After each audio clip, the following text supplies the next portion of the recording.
Formula One, a sport like no other.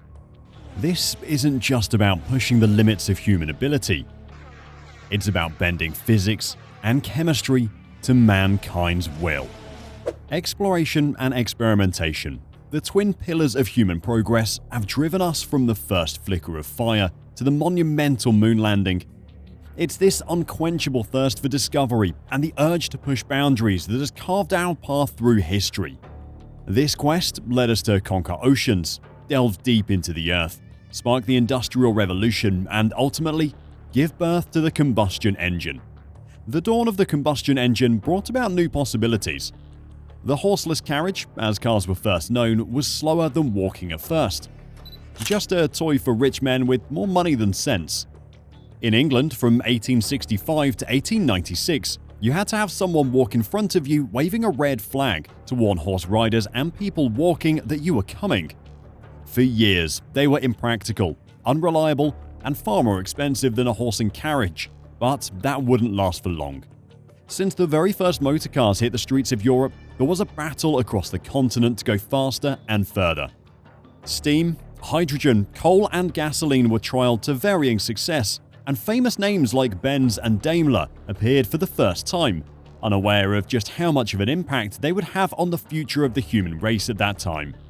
In America, Henry Ford was fighting a patented four-wheeled, self-propelled car that George B. Selden designed. Selden licensed his patent to most major American automakers, collecting a fee on each car they produced, until Ford got the patent overturned. In this era of exploration and experimentation, men in every country were claiming they had made the fastest or the most reliable car. Where there are egos, there will be competition, and it wasn't long until motor racing started to grow.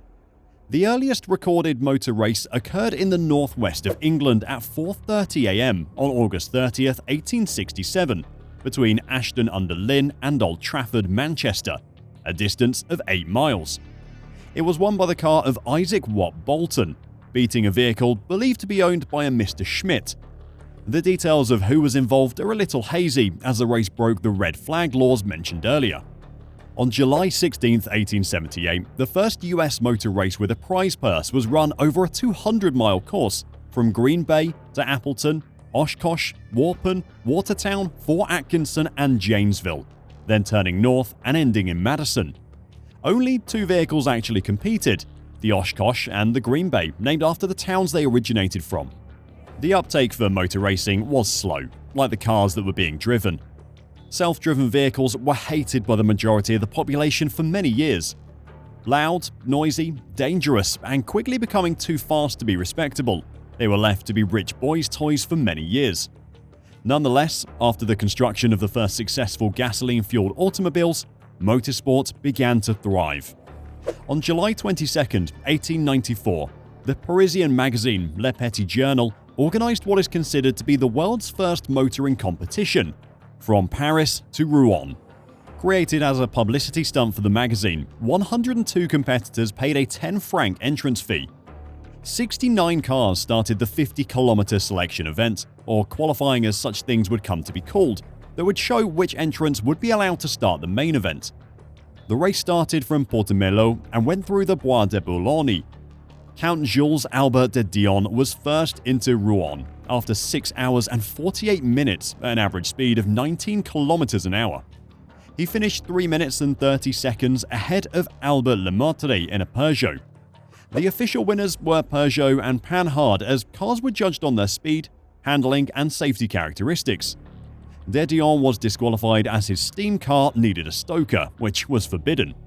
The technology behind motorcars started to improve at an exponential rate, and it wasn't long before racing moved off the roads and onto tracks. The driving force behind the movement of racing to circuits, as opposed to racing on ordinary roads from town to town, was the Paris to Madrid road race of 1903. During this race, a number of people, both drivers and pedestrians, including Renault co-founder Marcel Renault, were killed. The race was eventually stopped by French authorities at Bordeaux, and road-based events were banned. The first closed-circuit automobile race happened years before that though, on September 7, 1896, at the Narragansett Trotting Park in Cranston, Rhode Island, and was won by an electric car built by the Riker Electric Vehicle Company. That was just a repurposed riding area though. Motor racing deserved its own area. Aspendale Racecourse in Australia was the world's first purpose-built motor racing circuit, opened in January 1906. The pear-shaped track was close to a mile in length with slightly banked curves and a gravel surface of crushed cement. Once there were purpose-built tracks in place, the sky was the limit for motorcar performance, and those early innovators did everything they could to reach it. Grand Prix racing had already begun by the time road racing was banned. The first was run in 1901 around the streets of the city of Pau. That's right, the first ever Grand Prix was a street circuit. The name Grand Prix, or Big Prize in English, was actually the reward for the first place finisher Maurice Farman, who drove his Panhard 24 horsepower to victory. In 1904, motor racing started to become more organized. Many national motor clubs banded together to form the Association Internationale des Automobiles Clubs Reconnus, which would later become the FIA. While there was Grand Prix racing for many years though, the idea of an actual championship would take much longer to form. It wasn't until 1922 that serious discussions began, and then, in 1925, the first Grand Prix World Championship took place. It was for manufacturers only though, and the rules were far looser than any that Formula One would see. Manufacturers would simply create the fastest car they possibly could and race it against the fastest car of their competitors. The First and Second World Wars would delay the start of true formula racing until midway through the 20th century. The idea of a formula, or a strict set of rules, was nothing new to the sport at that time, but an international motorcar series that abided by a formula was. The initial framework for formula racing was actually put in place in the late 30s, but it wasn't until 1947 that the newly named FIA would announce the first Formula One championship, to begin in 1950.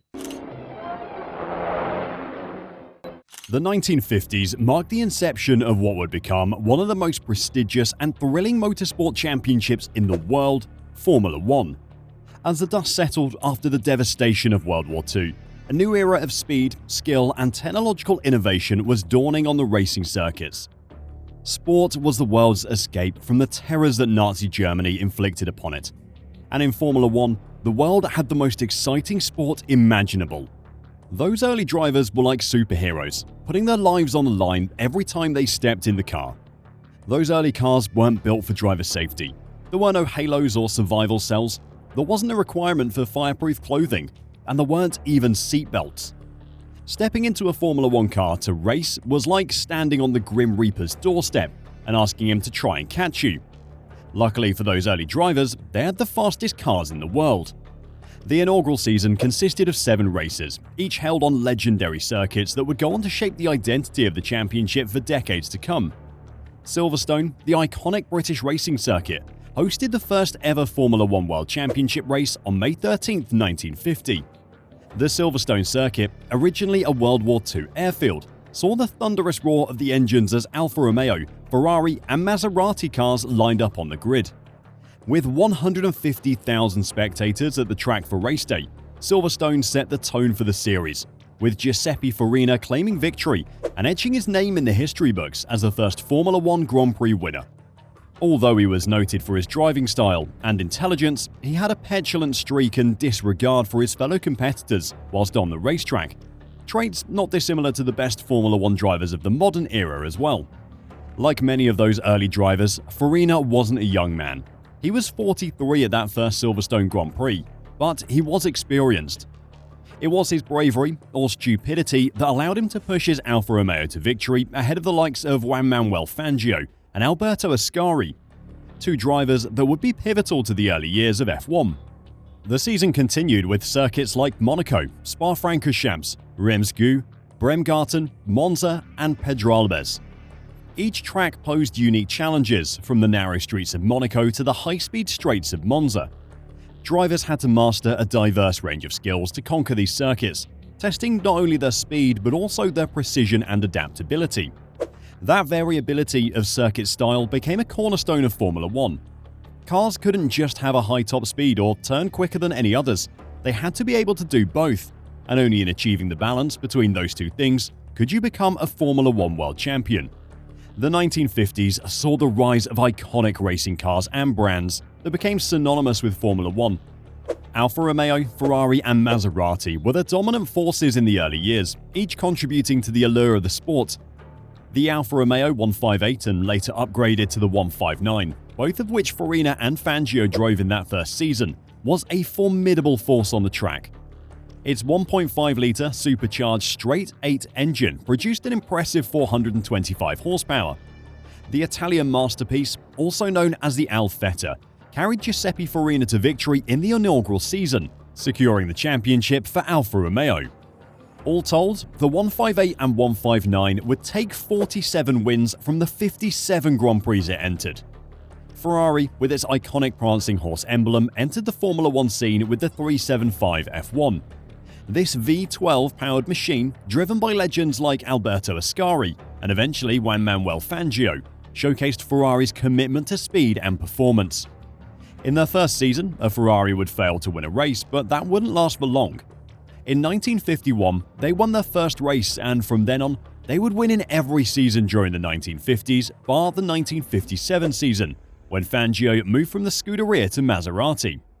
Speaking of Maserati, the Maserati 250F, with its sleek lines and powerful engine, became a symbol of timeless elegance. Piloted by the likes of Juan Manuel Fangio and Stirling Moss, the 250F played a crucial role in the championship battles of the 1950s. Its innovative design and exceptional handling made it a favorite among drivers and fans alike. The 1950s witnessed the rise of legendary figures who left an indelible mark on Formula One, shaping the sport's early narrative and captivating audiences around the world. At the time, they probably had no idea that the stories of their racing days would be passed down for generations to come.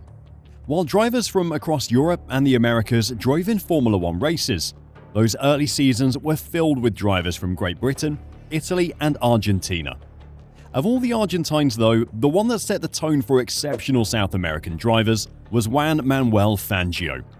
The Argentine racing maestro made his Formula One debut in 1950 and quickly established himself as one of the greatest drivers of the era.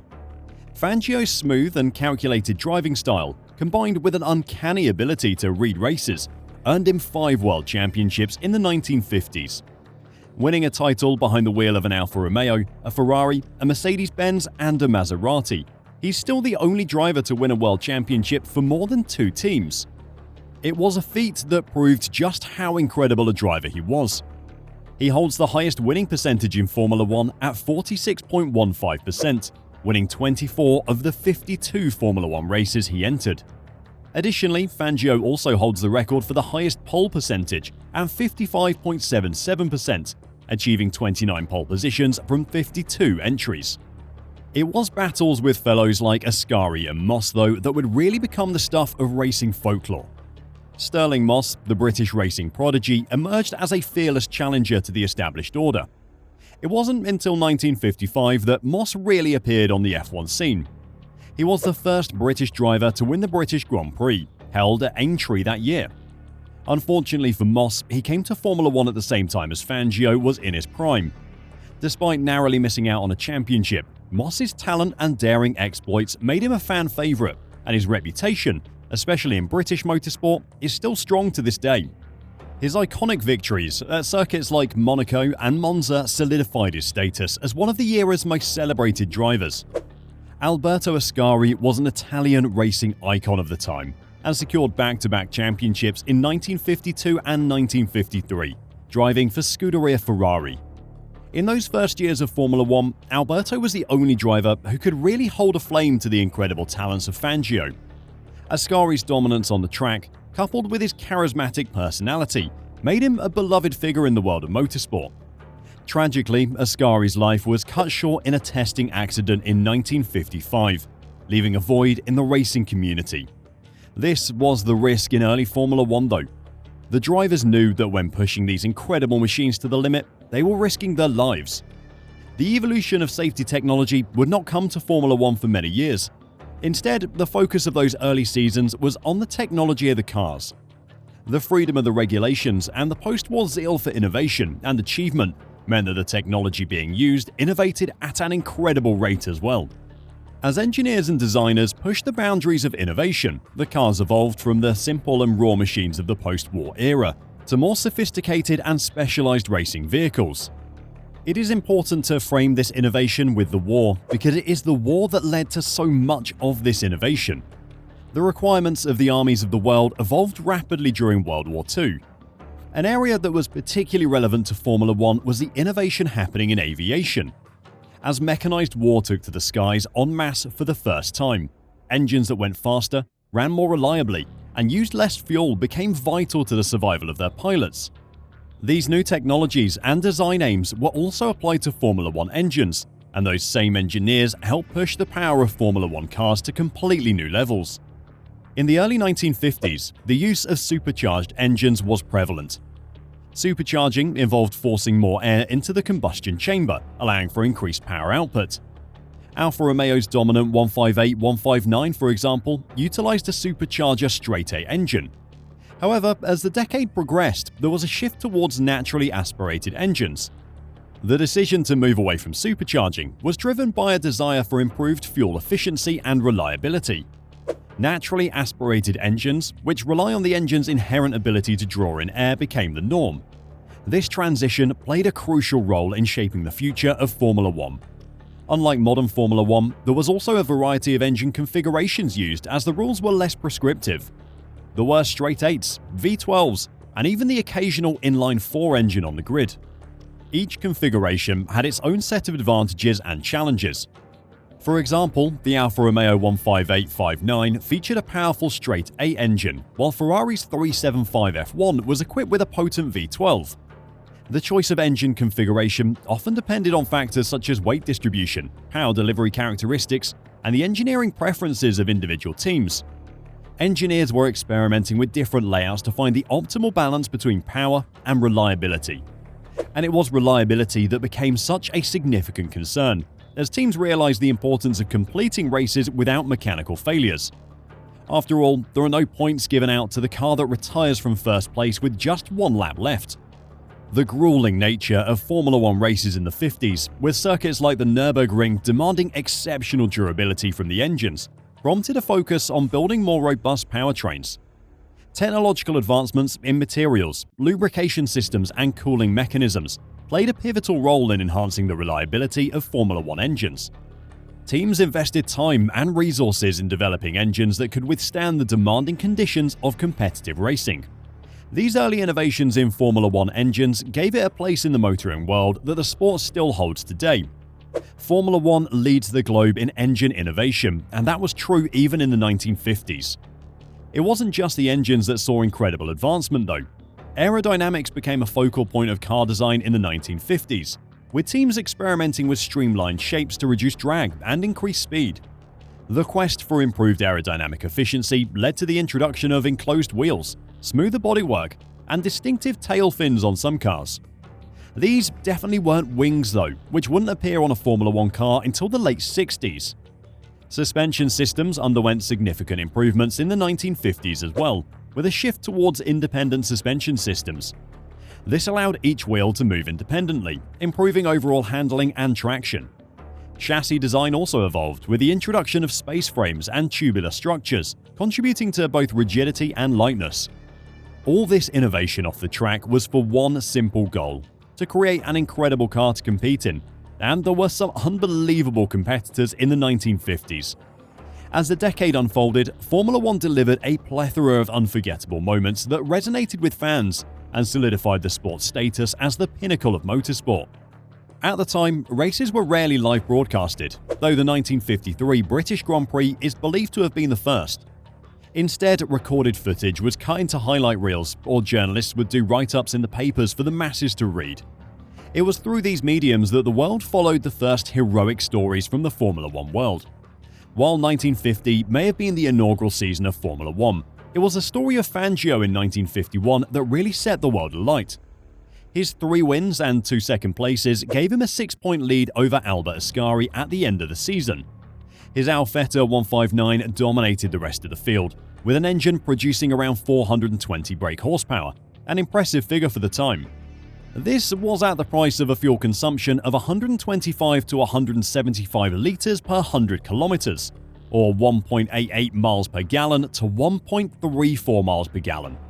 Despite their dominant car, Alfa Romeo was government-owned at the time, and in the post-war world, the Italian government couldn't afford to spend the money on designing a new car for 1952.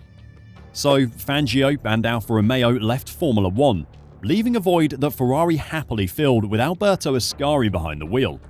You may have heard that name before at Monza, where the chicane made up of turns 8, 9 and 10 are named after him.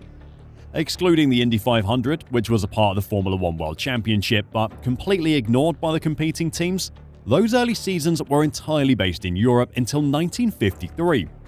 The opening race of the season was held in Argentina, and from that year onwards, there has always been at least one race outside of Europe every year. As with modern Formula One, changing regulations brought a change in the teams participating, and in 1954 the introduction of a new 2.5-litre atmospheric engine regulation brought Lancia and Mercedes-Benz to the sport, hiring the best drivers of the era, Ascari for Lancia and Fangio for Mercedes. Those Mercedes cars, especially the one driven by Fangio, would dominate the championship for the next 2 years, but at the end of 1955, the team would disappear from Formula One as a constructor for 55 years, until they took over the Brawn GP team in 2010.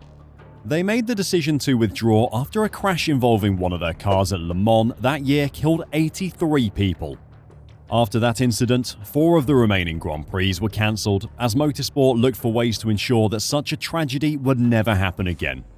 1955 was not a good year for Formula One. Earlier that year at the Monaco Grand Prix, a spectacular incident saw Alberto Ascari and his Lancia crash into the harbour after missing a chicane. Ascari was pulled out of the water alive and apparently well. However, there was speculation over an undetected internal injury when 4 days later Ascari was killed at Monza while testing a sports car.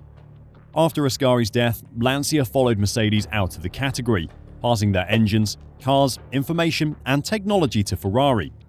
Lancia and Mercedes' exit from the sport left Formula One very short on respected constructors. The only names you would recognise today in the 1956 season were Ferrari and Maserati. Apart from those two, it was mostly privateer operations and one-off races from brands like BRM and Bugatti. 1958 saw one of the biggest changes in Formula One history, which changed the sport into something more recognisable today. 1958 saw the introduction of an international cup for F1 manufacturers, with points allocated on an 8-6-4-3-2-1 basis to the first 6 cars in the race. Also, points were only awarded to the highest placed car of each make, so if a Ferrari finished first and second, they would receive only 8 points, and the third place car would receive 4 points. The first ever winner of what we now know as the Constructors' Championship was a company called Van Wall, with the help of some excellent results from Stirling Moss. The British manufacturer and race team couldn't quite get Moss over the line in the Drivers' Championship though, which was won by Mike Hawthorne, becoming the first British driver to win the championship, and heralding the start of decades of British constructor dominance in Formula One. Moss may have won that 1958 Drivers' Championship, a title that his reputation definitely deserved, if it hadn't been for his impeccable sportsmanship. When Hawthorne was threatened with disqualification at the finish of the Portuguese Grand Prix for going in the wrong direction while restarting his car after a spin, Moss argued to the stewards on Hawthorne's behalf and got the disqualification turned over. Mike would win the championship by a single point, and meaning Moss's actions in Portugal made all the difference. 1958 also saw a woman driving in Formula One for the first time, with Maria Teresa de Filippis racing a private Maserati at the Belgian Grand Prix. The end of the 1950s saw another monumental change in Formula One. Up until that point, racing cars had always had the engines mounted in the front of the car, but in 1958, when Stirling Moss won the Argentine Grand Prix, it was the first victory for a car with the engine mounted behind the driver in Formula One. That was also the first time a Formula One car would win a race with an engine provided by a different company to the chassis, something that would go on to be a feature of Formula One till this day. As a mid-engine revolution began in Formula One at the end of the 1950s, Ferrari lagged behind, with Enzo Ferrari famously claiming, "The horses pull the car rather than push it." But come the 1960s, he would be proven more wrong than he could ever have imagined. In the swinging 60s, an era synonymous with cultural revolution and societal upheaval, a different kind of revolution was unfolding on the racetracks of Formula One. The British were asserting their dominance, not just in the corridors of power and pop culture, but also on the asphalt of the Grand Prix circuits. The 1960s in Formula One was a period of remarkable transformation, marked by the rise of iconic teams like Lotus and BRM, the evolution of cutting-edge technology, the emergence of legendary drivers such as Jim Clark and Graham Hill, and the growing concerns about safety as speeds reached unprecedented levels. The British racing scene in the 1960s was akin to a fertile breeding ground for innovation and success. The emergence of Lotus as a formidable force reshaped the landscape of Formula One. Under the visionary leadership of Colin Chapman, Lotus became synonymous with innovation, pushing the boundaries of technology and design. Chapman's mantra, "Simplify, then add lightness," became the guiding principle for Lotus cars, and it was a philosophy that bore fruit on the racetrack. Lotus not only introduced innovative designs, but also produced exceptional drivers. The indomitable Jim Clark, with his boyish charm and steely determination, became the face of Lotus and a symbol of British racing prowess. Clark's World Championship wins in 1963 and 65 in the Lotus Climax marked a turning point in Formula One, solidifying the team's reputation as a powerhouse. At the time, Ferrari were producing heavy but powerful cars which may have outclassed the smaller British cars in a drag race, but around a track where the cars had to be able to turn a corner, they were nowhere near them. Although down on power, the British car's superior handling and lesser demands on tyres more than made up for the power deficit. It was obvious to everyone from very early on in the 60s that the age of the front-engine car was over, and that rear or mid-engine cars were the way to go. Another British contender that left an indelible mark on the 1960s Formula One landscape was British Racing Motors, or BRM. The BRM V8 engine and the elegant BRM P261 chassis became synonymous with speed and sophistication. Drivers like Graham Hill, who later earned the moniker Mr. Monaco for his prowess on the street circuit, brought glory to BRM and contributed to the narrative of British dominance in Formula One. While the 60s was dominated by British cars, they weren't always driven by British drivers. Jack Brabham took the last driver's title of the 50s driving for Cooper Climax, and he would take the first of the 60s as well. In 1962, he established his own Brabham team with fellow Australian Ron Taranach, which in the 1960s became the largest manufacturer of custom racing cars in the world. In the 1966 Formula One season, Brabham became the first and still the only man to win the Formula One World Championship, driving one of his own cars. As the thrill of speed and competition intensified in the 1960s, so did the inherent risks associated with the sport. The era witnessed several tragic incidents that served as wake-up calls for the racing community. The quest for speed pushed both man and machine to the limits, often with devastating consequences. One of the most poignant moments in Formula One history occurred in 1961, when German driver Wolfgang von Trips, competing for Ferrari, lost control of his car at the Italian Grand Prix in Monza. The car careened into the crowd, resulting in the death of von Trips and 15 spectators. The tragedy underscored the urgent need for improved safety measures. In response to such incidents, the FIA began to prioritize safety. The 1960s witnessed the introduction of mandatory safety measures, such as fire-resistant suits and helmets for drivers. Additionally, circuits underwent modifications to enhance safety, including the installation of barriers and runoff areas. It was the sheer speed of the cars, though, that created the most danger. In 1961, in an attempt to curb speeds, Formula One was downgraded to 1.5-litre non-supercharged engines, a formula which would remain for the next 5 years. Despite the changes made to the sport and more of a focus on driver safety than ever before, accidents still happened. On the 7th of April 1968, Jim Clark, winner of the 1963 Drivers' Championship and one of the most successful and popular drivers of the time, was killed at Hockenheim in West Germany at a non-championship Formula 2 event. The Scotsman had gone off track, caused by what was believed to be a deflating rear tyre. At the time, 90% of the Hockenheim circuit was made up of two long, slightly curving straights, running through thick forests. There was no protection from the solid trees lining the circuit on both sides, so when Clark's Lotus left the track, it smashed into a wall of trees, breaking the Scotsman's neck and killing him instantly.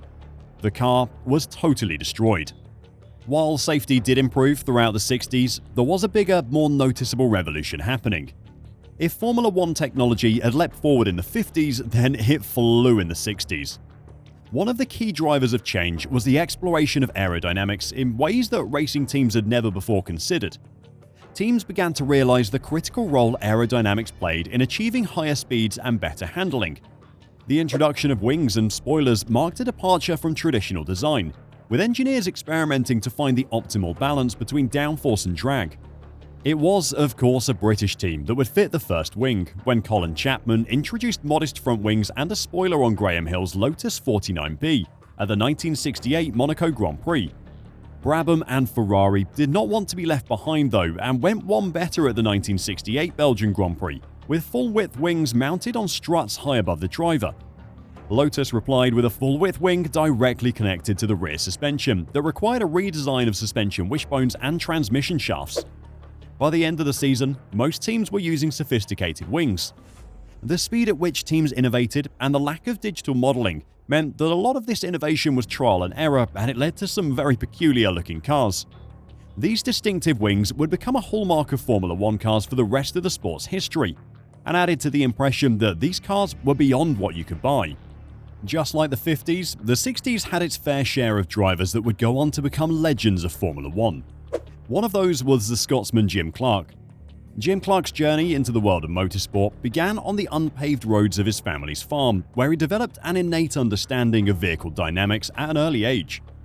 His foray into competitive racing came in the form of rallies and hill climbs, where his experience as a youth was vital and his natural talent quickly became evident. In the late 1950s, Clark transitioned to circuit racing, initially competing in sports cars and touring cars. His breakthrough moment, however, came when he joined the Lotus team in 1960. Under the guidance of the legendary Colin Chapman, Clark found his racing home and a platform to showcase his extraordinary abilities. Clark's debut in Formula One in 1960 started slowly, but quickly that changed. Although the first season was marked by a mix of success and mechanical failures, it laid the groundwork for what was to come. The turning point arrived in 1962 when Clark secured his first Formula One victory at the Belgian Grand Prix, driving the iconic Lotus 25. It was his first of 3 that season. What set Clark apart was not just his ability to win races, but the manner in which he did so. His driving style was characterized by a smooth and precise approach, earning him the nickname the Flying Scot. Clark's finesse behind the wheel was such that he could extract maximum performance from his car, while seemingly holding something back to save his car from reliability problems, a rare balance that set him apart from his peers. The years 1963 and 1965 witnessed Clark's ascension to the pinnacle of Formula One, as he clinched the World Drivers' Championship in both seasons. In the Lotus Climax and Lotus Ford cars, Clark showcased an unmatched dominance, securing victories with an almost serene ease. His triumph in 1965 was particularly noteworthy, as he won 6 out of the season's 10 races. Despite his success, Clark remained humble and unassuming off the track. His quiet demeanor and lack of ostentation earned him the reputation of a gentleman racer, endearing him to fans and fellow competitors alike. This humility, however, belied the intense competitor within. Beyond his accomplishments on the track, Jim Clark's legacy extends to his advocacy for safety in motorsports. The 1960s were an era marked by tragic accidents, and Clark, having lost friends and fellow drivers, became a vocal proponent for improved safety measures. His influence played a pivotal role in the ongoing evolution of safety standards within Formula One. Clark's tragic death in 1968 at the age of 32 sent shockwaves through the racing world. A tyre failure during a Formula 2 race at the Hockenheim Ring led to a fatal crash that cut short the career of one of the sport's brightest stars. The loss of Jim Clark reverberated far beyond the racetrack, leaving an enduring impact on Formula One. In the words of fellow racer Jackie Stewart, Jim Clark was not just a driver, he was an artist. Like Clark, Stewart was another Scotsman who rose to fame in the 60s and is still a respected figure on the grid today. Stewart's journey into motorsports began in the late 1950s, initially in the realm of British club racing. His innate talent quickly garnered attention, leading to an opportunity to compete in Formula 3. His success in this category paved the way for a Formula One debut in 1965 with the Owen Racing organization. Despite facing initial challenges and skepticism, Stewart showcased his prowess by securing a race win in his maiden season at the Italian Grand Prix. It was a preview of what was to come, an illustrious career marked by a meticulous approach to racing and an unyielding commitment to excellence. Stewart joined the Matra International team in 1968. Ken Tyrrell, who was behind Jackie's entry to motorsport at the very start of his career, became team principal of the team that same year, and the partnership proved to be a turning point in Jackie's career, as Stewart found himself in a team that not only believed in his potential, but also shared his vision for success. In 1969, he clinched his first Formula One World Championship, marking the beginning of an era of dominance. It was a dominant season for Jackie as well, who won 6 of the 11 Grand Prix that year. He almost doubled the points of second-place Jackie Ickx and tripling the points haul of his teammate Jean-Pierre Beltois. While Jackie and Jim were legends of the 60s, it is perhaps Graham Hill who left the largest mark on Formula One and motorsport history. Starting as a mechanic, he quickly transitioned to racing in the late 1950s, climbing the ranks of British motorsport. Though he drove in F1 in the final years of the 50s, it wasn't until 1962 that Hill really showed what he was made of. Driving on the same team as Jim Clark, the two duelled over the Drivers' Championship that whole season. At the second Grand Prix of the season in Monaco, Clark started on pole position, but as would be the story of much of his season, he retired from the race with reliability problems, in this case a clutch failure. Clark would retire from 4 of the 9 Grand Prix that season, winning 3 of the 5 he started, giving Hill, who managed to finish every race, the championship victory. Hill's victory at the Dutch Grand Prix that season marked the first Grand Prix win for a British driver in a British car since 1957. Graham Hill's driving style was characterized by a meticulous approach and a calm demeanor behind the wheel. His ability to navigate challenging circuits with precision and strategic acumen set him apart from his peers. It was these skills that helped him finish so many of the races he started, which was something not common at the time. As the 1960s progressed, Hill's talent matured, and he became synonymous with consistency and calculated aggression. However, Hill's true moment of glory came in 1968 when he secured his second World Championship. The season was marked by fierce competition, with Hill facing challenges from the likes of Jackie Stewart and Denny Hulme. The season went right down to the wire, with Hill leading Stewart by just 3 championship points before the final race of the season in Mexico. With 9 points for a win and 6 for second at the time, all Jackie had to do was win and he would triumph over Graham on races 1. Despite the intense rivalry, Hill's consistent performance and his eventual triumph at the Mexican Grand Prix secured his place in the annals of Formula One history. What truly set Graham Hill apart, though, was his exceptional versatility across different racing disciplines. Hill's prowess wasn't confined to Formula One. He also excelled in endurance racing and sports cars. In 1972, he achieved the pinnacle of success by winning the prestigious 24 Hours of Le Mans alongside co-driver Henri Pescarolo. The win at the famous endurance race earned him the first and only ever elusive Triple Crown of motorsport, winning the Monaco Grand Prix, the Indianapolis 500, and the 24 Hours of Le Mans. The trifecta of victories solidified Hill's legacy as one of the most versatile and accomplished drivers in the history of motorsports. To this day, the feat still hasn't been replicated, though Fernando Alonso came extremely close during a short hiatus from Formula One, but failed to win the Indy 500, retiring from the lead of the race very late on in 2017. The 1969 Monaco Grand Prix was a particularly poignant moment in Hill's career. Racing for Lotus, he secured his 5th and final victory in Monaco, further cementing his status as the undisputed king of the Principality. Hill's ability to conquer the intricacies of the Monaco circuit made him a beloved figure not just among racing enthusiasts, but also among the Monegasque people. The 1960s weren't just marked by British dominance, technical innovation, and legendary drivers, though. At the time, it was widely accepted that racing came with a real risk of severe injury or death, and it took some time before the culture of striving to protect lives set in. It wasn't just drivers at risk either, it was the spectators and stewards as well. 3-time world champion Jackie Stewart played an important part in the push for safety during some of F1's most dangerous years. advocating mandatory seatbelts and full-face helmets, as well as for better barriers and proper medical teams. There was also the introduction of the first rollover bars to Formula 1 cars, saving the lives of countless drivers who flipped their cars. Jackie and the rest of the drivers' quest for better safety measures led to the cancellation of the Belgian Grand Prix in 1969. Before the race, they had requested changes to the circuit for safety purposes, but after the organisers refused, they decided to boycott the race. The boycott of the race at the time was taken very poorly by the media. Motorsport's Dennis Jenkinson wrote, "I've always thought that one of the enduring features of a Grand Prix driver was that he has guts and would accept a challenge that normal people like you and I would not be brave enough to face. Now, I'm not sure." Jackie was all too familiar with the dangers of the circuit at Spa. In 1966, more than half the field crashed out of the race on the first lap due to an incredible rainstorm.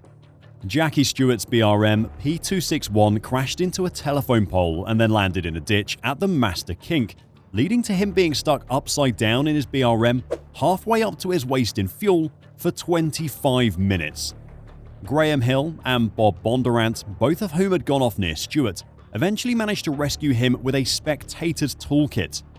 Despite there only being 7 cars left of the 16 that started the race at the end of the first lap, the entire loop was run under green flag conditions. There was one other change in the late 60s that reshaped how Formula 1 looked. One of the biggest drivers of the Formula 1 carousel is money. Money is the fuel for technological development and performance finding. Without money, Formula 1 isn't the cutting edge of automotive technology. Today, F1 is a multi-billion-dollar business, but there was a time when stable owners and drivers had to earn their money without sponsors and massive contracts. The revolution in this field was brought about by the arrival of rich sponsors in the late 60s, mainly from the tobacco and oil companies. The first ever team to take to the grid with an advertisement was the private South African team Gunston, which entered a Brabham car in the Gunston cigarette livery for their 1968 home Grand Prix. At the very next Spanish Grand Prix, the first Lotus factory team took up the idea, wearing the red, gold and white colours of Imperial Tobacco's gold leaf cigarettes. And thus began a new era, in which the money of rich sponsors played a major role. As the 1960s drew to a close, Formula 1 had undergone a remarkable transformation. The British dominance, characterised by teams like Lotus and BRM, had reshaped the competitive landscape. Technological innovations in aerodynamics and rear-engine placement had propelled the sport into a new era of speed and sophistication. The iconic drivers of the 1960s, including the legendary Jim Clark and Graham Hill, had etched their names into the annals of racing history. Their on-track exploits and off-track charisma had elevated Formula 1 to a global spectacle, captivating audiences far beyond the racetracks. Yet the era was not without its somber moments. The quest for speed had exacted a toll, claiming the lives of talented drivers and innocent spectators. The tragedies of the 1960s forced the sport to confront its vulnerabilities and spurred a concerted effort to prioritize safety. As Formula 1 hurtled into the 1970s, the legacy of the 60s lingered. The lessons learned from triumphs and tragedies alike shaped the trajectory of the sport. Brabham takes the lead, with Ickx trying to take him up the hill, Ickx powering the Ferrari up on the inside of Druid.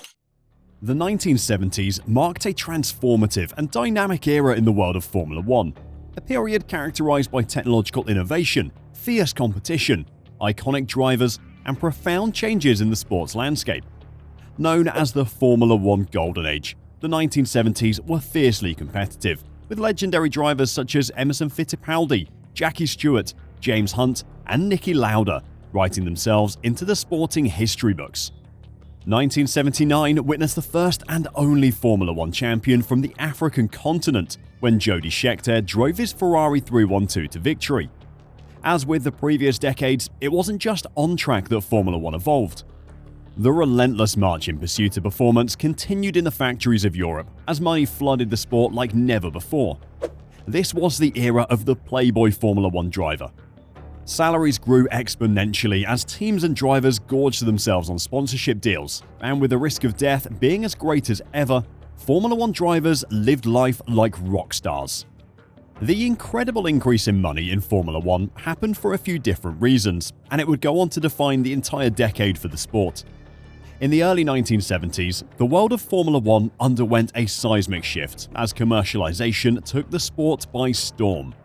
What was once a gentleman's pursuit fueled by passion and craftsmanship evolved into a high-stakes battleground for sponsors and television networks.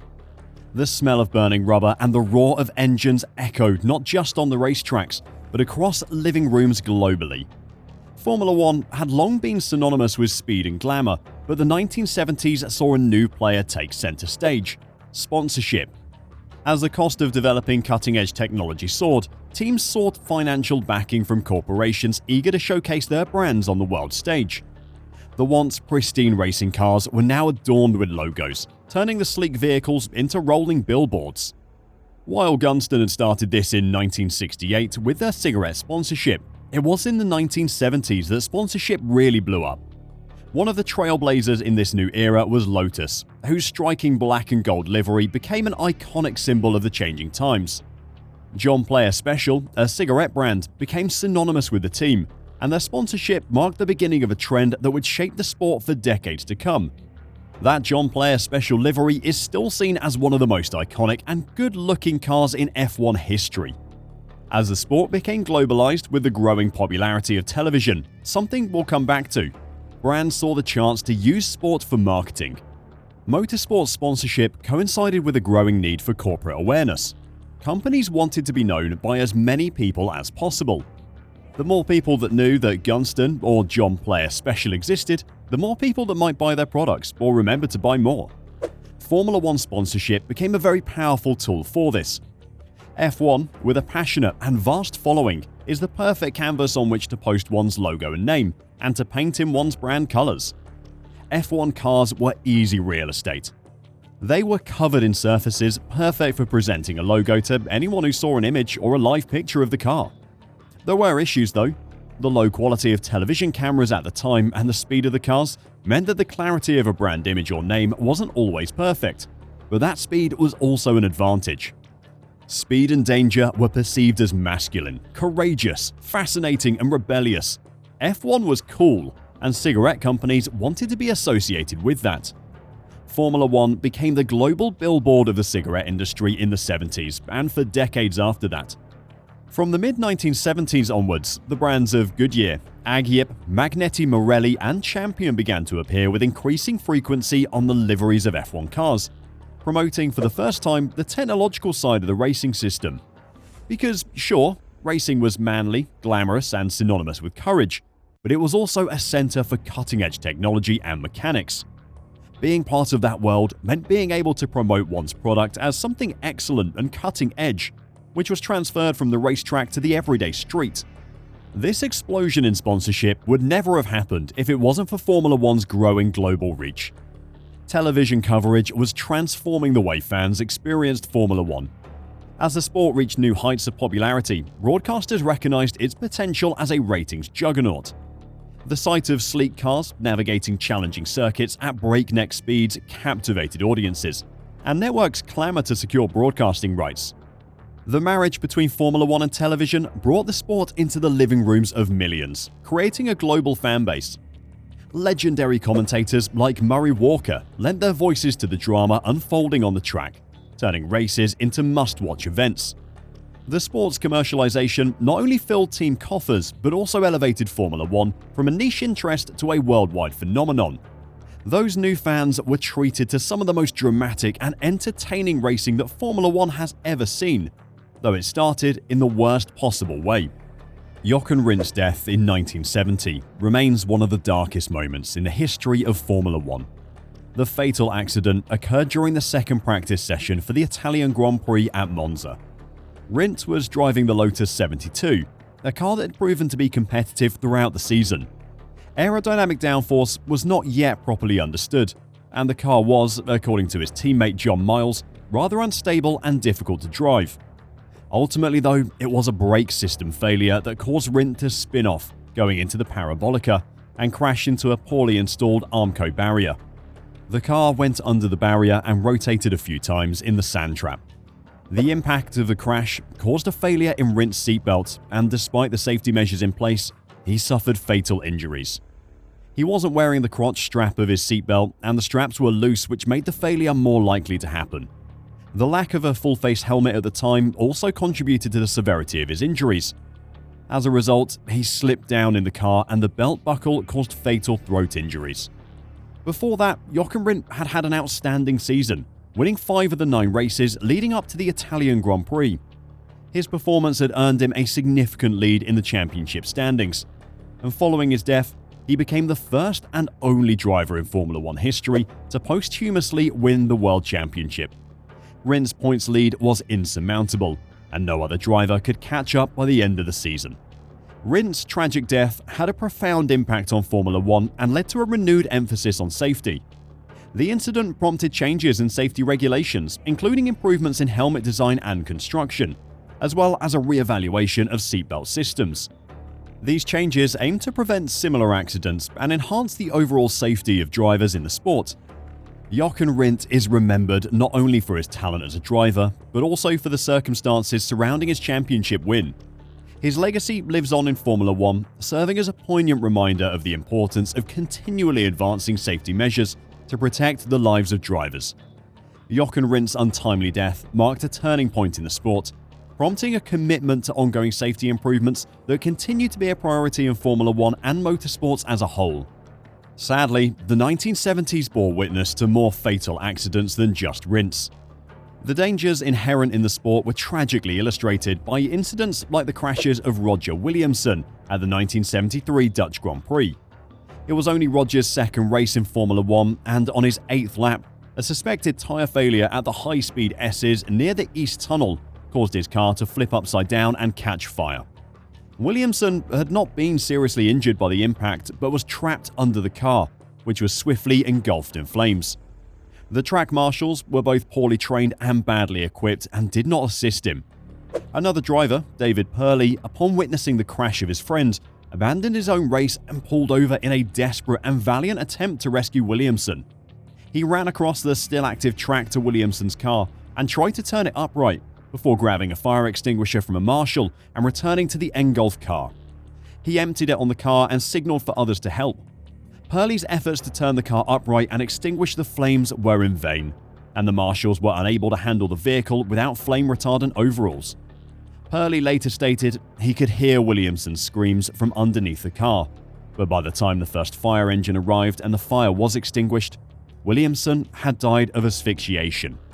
Tom Pryce's crash at the 1977 South African Grand Prix was another terrible accident. He collided at high speed with a safety marshal, Frederik Jansen van Vuren, and both men were killed. Frederik had been crossing the track with a fire extinguisher to try and save another driver who was stuck in a car that had caught fire. Pryce had been following another car closely, and while the driver in front of him had time to avoid Frederik, Pryce did not. Pryce hit Frederik at about 170 miles an hour, killing him instantly, while the fire extinguisher the 19-year-old marshal had been carrying hit the driver in the head, also killing him on impact. These incidents not only claimed the lives of talented drivers, but forced the sport to confront its own mortality. The visceral impact of these accidents, now broadcasted to a global audience, prompted calls for increased safety measures and a reassessment of the risks involved in high-speed racing. The FIA, Formula 1's governing body, took a more active role in enforcing safety standards. Stricter regulations were put in place to ensure that the sport could retain its excitement while minimizing the risks to drivers. The tragic lessons of the 1970s paved the way for an era of continuous improvement in safety protocols which carries on to this day. While there were tragedies on track during the 70s, there was also some incredible racing and rivalries, including one of Formula 1's most famous. Niki Lauda and James Hunt. These two legendary drivers captivated the world during the 1976 Formula 1 season, a year forever etched in the annals of motorsport history. Lauda and Hunt possessed contrasting personalities and driving styles, yet their fierce rivalry ignited a captivating narrative that continues to intrigue fans to this day. Niki Lauda, born in Austria in 1949, was a focused and methodical driver who approached racing with meticulous precision. His disciplined approach earned him success in lower racing categories and paved his way to Formula 1. Starting in a Mini in 1968, he crashed his way through Formula V and Formula 3, and in 1972, he bought his way into the March Formula 2 and Formula 1 teams, with a bank loan secured by his life insurance policy. The uncompetitive Marches meant Nicky was unable to prove his worth as a driver, let alone stave off pending bankruptcy. With no qualifications in any other line of work, he had no choice but to keep on racing. For 1973, he talked his way into a complicated rent-to-ride deal with BRM. During that season, his ever-improving results paid dividends in the form of a new contract that would forgive his debts in exchange for Nicky staying with BRM for a further 2 years. Instead, he bought his way out of BRM with money from his new employer, Enzo Ferrari, for whom he went to work in 1974. This unapologetic, risk-it-all career path tells the story of a man with a singular mindset, determined to succeed whatever the cost, and a drive that can only be matched by Formula One's greatest drivers. James Hunt, on the other hand, was a charismatic and flamboyant Englishman, known for his playboy lifestyle and daredevil driving style. He possessed an innate talent behind the wheel and showcased remarkable car control from a young age. As Hunt himself once said in a 1976 interview, when asked about his playboy status, define a playboy. I don't know, I like playing. Hunt reveled in the perks that accompanied his status as a Formula 1 superstar. He boasted about his escapades, claiming to have slept with over 5,000 women, often indulging in sexual encounters mere minutes before sliding behind the wheel for a race. A photograph from 1976 captures Hunt wearing a patch on his racing uniform that unabashedly declares, "Sex is a high-performance thing." Another patch adorning his attire reads, "Sex, breakfast of champions." As the commercialization wave swept through Formula 1, the two contrasting figures emerged as the poster boys for the sport. The 1976 Formula 1 season became one of the most remembered in history because of the rivalry between Niki Lauda and James Hunt. The first chapter of this thrilling battle took place at the Brazilian Grand Prix. James Hunt, the charismatic and daring British driver, was ready to leave his mark on the racing world driving for McLaren. At the other end of the pit lane stood Niki Lauda in the Ferrari garage, the cool and calculating Austrian, known for his technical brilliance and unwavering focus. As the season progressed, the rivalry between Hunt and Lauda intensified. Each race became a battleground where these idols of the track pushed themselves to the limits. The Monaco Grand Prix witnessed Hunt's daring maneuvers through the narrow streets, while Lauda showcased his precision and control. However, the story took a dramatic turn at the infamous Nürburgring circuit in Germany. In treacherous, wet conditions, Lauda's Ferrari suffered a horrifying crash engulfed in flames. Miraculously surviving, Lauda faced severe injuries, including extensive burns. The racing world held its breath as the Austrian fought for his life. His racing career was completely written off, and it seemed the title would be won by Hunt with ease. However, Niki was a fighter. His ascension to the sport had proved that. Bankruptcy hadn't stopped him, and a few burns certainly weren't going to hold him back either.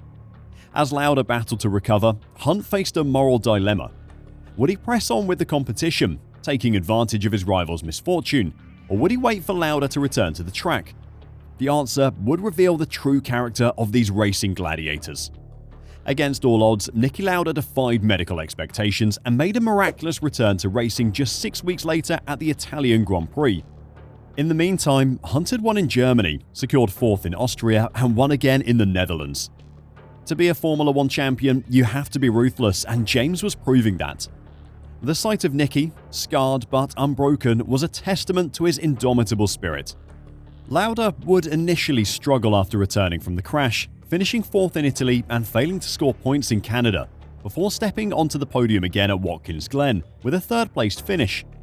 In those 3 races, James retired once and won twice. The stage was set for a gripping finale at the Japanese Grand Prix in Fuji.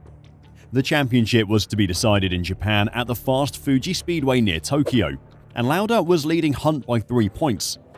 In qualifying, Hunt took second, but Lauda was right behind in third, as Andretti took pole for Lotus. On race day, it rained heavily, and the weather was dreadful, with the track full of water and the rain pelting down. Hunt got a good start and took the lead from Andretti in the appalling conditions. Conditions that were far too bad to race in. At the end of the second lap, Lauda came into the pits and withdrew, saying that the conditions were just too dangerous to drive in. Hunt persevered through the wet though to finish the race in third place and win the Drivers' Championship. The 1976 Formula One season etched itself into the history books as one of the most dramatic and memorable chapters in racing lore. The rivalry between James Hunt and Niki Lauda transcended sport, becoming a symbol of perseverance, resilience, and the unyielding spirit of competition. While the two were painted as bitter rivals in the movie Rush, an adaptation of the 1976 season, the two were actually firm friends off the track. They both respected each other as incredible drivers, and the act of risking their lives every time they stepped on track bound them together for life. Seasons like 1976 helped to propel the sport's popularity to new heights, bringing in more sponsors. The increased commercialization of Formula One and the increased money that came with it was perfectly complemented by this incredible battle between two legendary drivers. That increased money also sped up the Formula One development race to unprecedented speeds. The 1970s marked a period of significant technological innovation in Formula One. 1970 saw the first appearance of one of the most recognizable aspects of modern Formula One cars. All the Formula One cars built from 1950 until the end of 1969 had one thing in common: a central air intake in the nose of the car, which supplied the engine with combustion and cooling air. This construction dictated the appearance of the traditional Formula One racing car. At that moment, an alternative didn't seem to exist. But it was the genius car maker Colin Chapman who first entered new territory. He had already pioneered the monocoque design in the early 1960s, which remains universal and indispensable to this day. But in 1970, with his new Lotus 72, the engineer, team chief, and aerodynamic savant did away with the aerodynamically bothersome opening altogether. He made the nose a closed wedge, and the radiators disappeared into the boxes which formed the sides of the car. Thanks to this pioneering invention, the Lotus 72 could travel 14 km an hour faster on long straights than its predecessor, the 49C, even with the same power engine. The grandfather of all modern single-seaters had its debut in Madrid in 1970 for the Spanish Grand Prix. However, the construction suffered teething difficulties and was not capable of producing a win. Lotus driver Jochen Rindt would actually revert to the old 49C car until the Lotus 72 had been developed further. It was at Zandvoort that Jochen Rindt first climbed into the futuristic Lotus 72. At last, the potential of the construction had been brought to life. Rindt won the race and went on to collect maximum points in France, England, and Germany. Rindt's tragic death means the 1970 season will always be remembered for that, but it was also the first time a side-podded Formula One car took to the track, changing the future of the sport forever. 1976 saw the Tyrrell team introduce possibly the most famous Formula One car of all time. The P34's most noticeable feature was that it had 6 wheels, 2 conventional rear drive wheels and 4 at the front. But the success they were seeking did not appear, even though the Centipede did manage to secure a double victory. The technical innovation didn't stop there though. In July of 1977, Renault brought the first car with a turbocharged engine onto the starting grid. The yellow Renault, piloted by Jean-Pierre Jabouille, began by trailing behind hopelessly. The little 1.5-litre engine started out weak, unreliable, and difficult to drive. The V6 engine's turbo made life difficult for Jean-Pierre. Nevertheless, the French found themselves on the road to success after a while. Around the same time, Lotus boss Colin Chapman was discovering something that only recently re-emerged in Formula One. His Lotus 78 was a groundbreaking design, straight out of the wind tunnel. Strips along the side of the car reached right down to the asphalt. On account of this legal trick, the driving wind flowing beneath the Type 78 was accelerated to such an extent that suction was created, holding the car to the floor and thus enabling it to corner at a phenomenal speed. The concept took no more than a year to mature, and Lotus driver Mario Andretti scooped the championship title with ease in 1978. This was the first ever championship win for a ground effect car.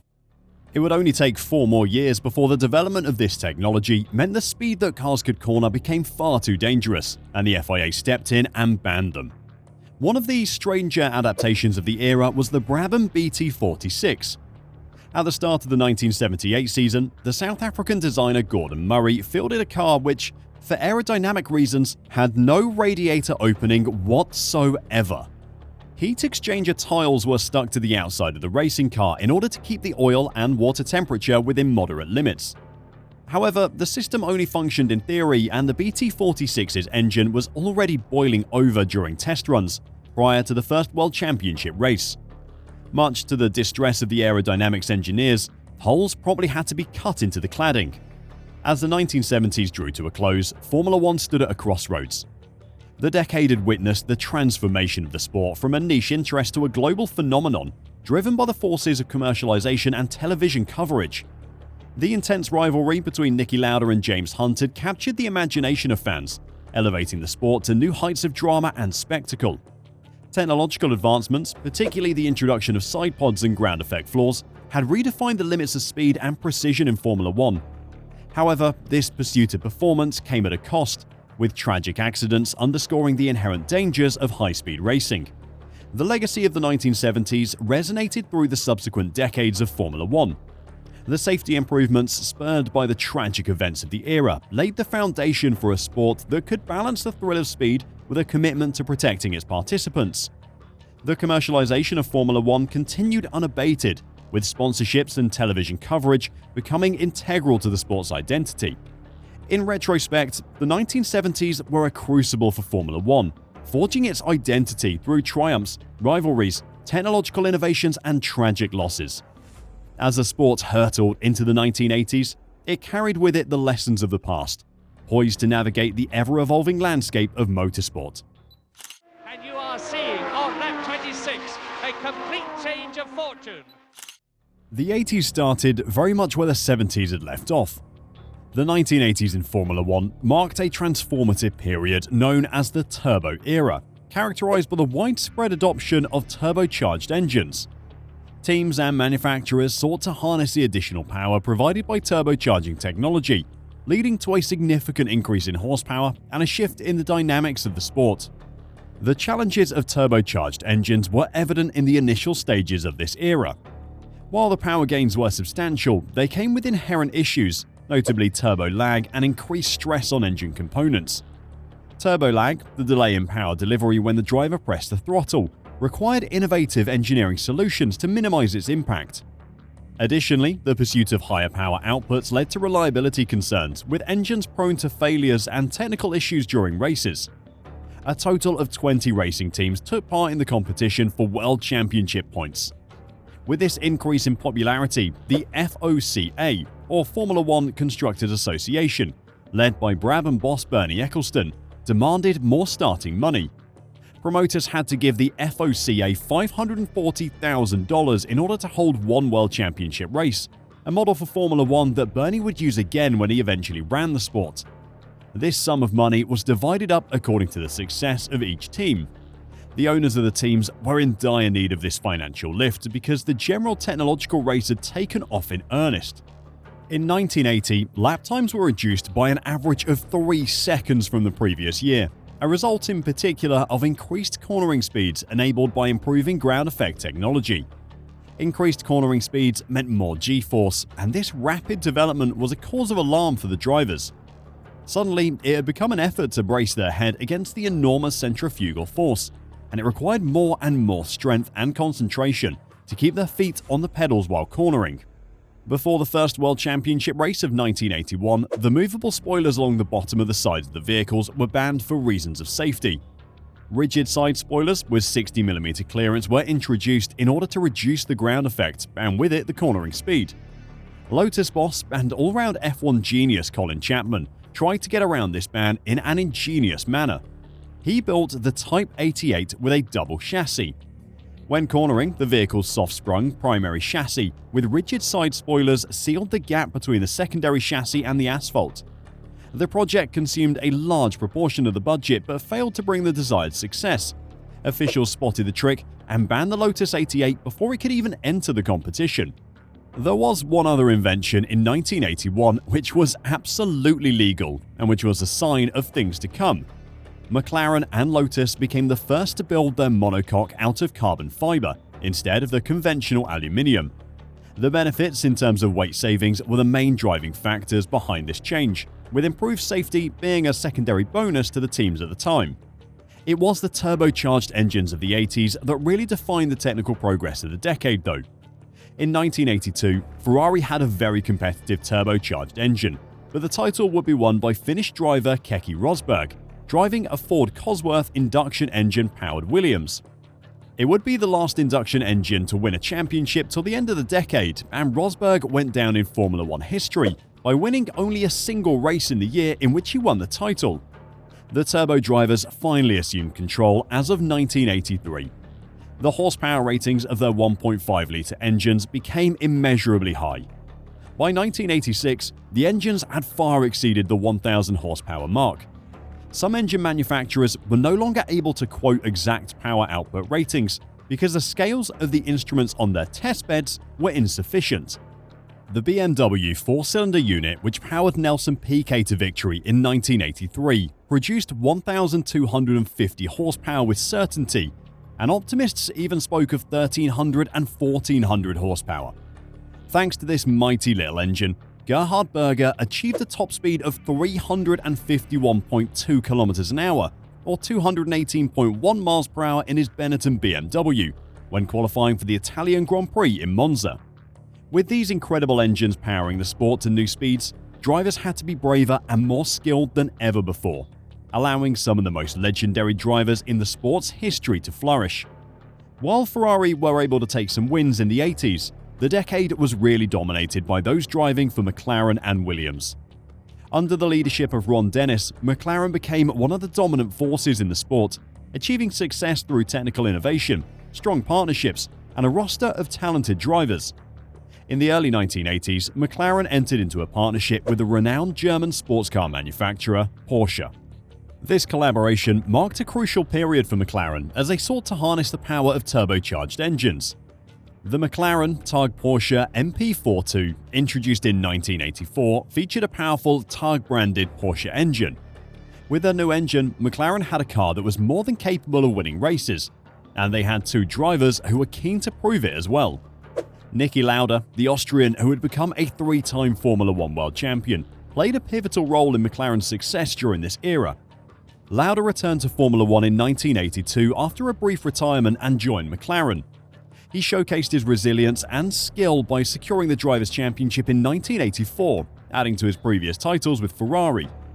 Alain Prost, the French racing driver known for his strategic approach and consistency, joined McLaren in 1984. The partnership between Prost and Lauda, despite their differences in driving style, contributed to McLaren's success. While Lauda managed to claim victory in 1984 over his younger teammate, Prost won the Drivers' Championship in 1985. Showcasing his ability to adapt and deliver consistent performances. In an era defined by a driver's ability to not retire their car, Prost would flourish. Alain Prost's journey in motorsport began in the late 1970s. He competed in karting before progressing to single-seater racing. His talent quickly became evident and he won the French and European Formula Renault Championships in 1976. Prost's rise continued as he moved through the ranks, competing in Formula 3 and Formula 2. His performances caught the attention of the McLaren team and he made his Formula 1 debut with McLaren in 1980. The next 3 seasons were spent at Renault, but Prost returned to McLaren in 1984, forming that legendary partnership with Niki Lauda. The rivalry between the calculating Prost and the resilient Lauda added drama and intrigue to the Formula 1 landscape. The relationship between Lauda and Prost was characterized by mutual respect but also fierce competition. Lauda, known for his experience and strategic approach, was making a comeback while Prost, the rising star of Formula 1, was eager to secure his first world championship. The 1984 season was marked by a closely contested battle between the two McLaren drivers. The season featured 16 races and both Lauda and Prost consistently showcased their skills, collecting points in a highly competitive field. The McLaren Tag Porsche MP42 was a strong and reliable car, allowing both drivers to consistently challenge for victories.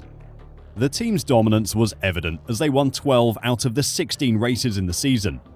Lauda, known for his strategic prowess, and Prost engaged in on-track battles and tactical duels. The drivers demonstrated their racing intelligence, often adapting their strategies based on the circumstances of each race. Niki Lauda's consistent performances were a defining factor in the championship battle.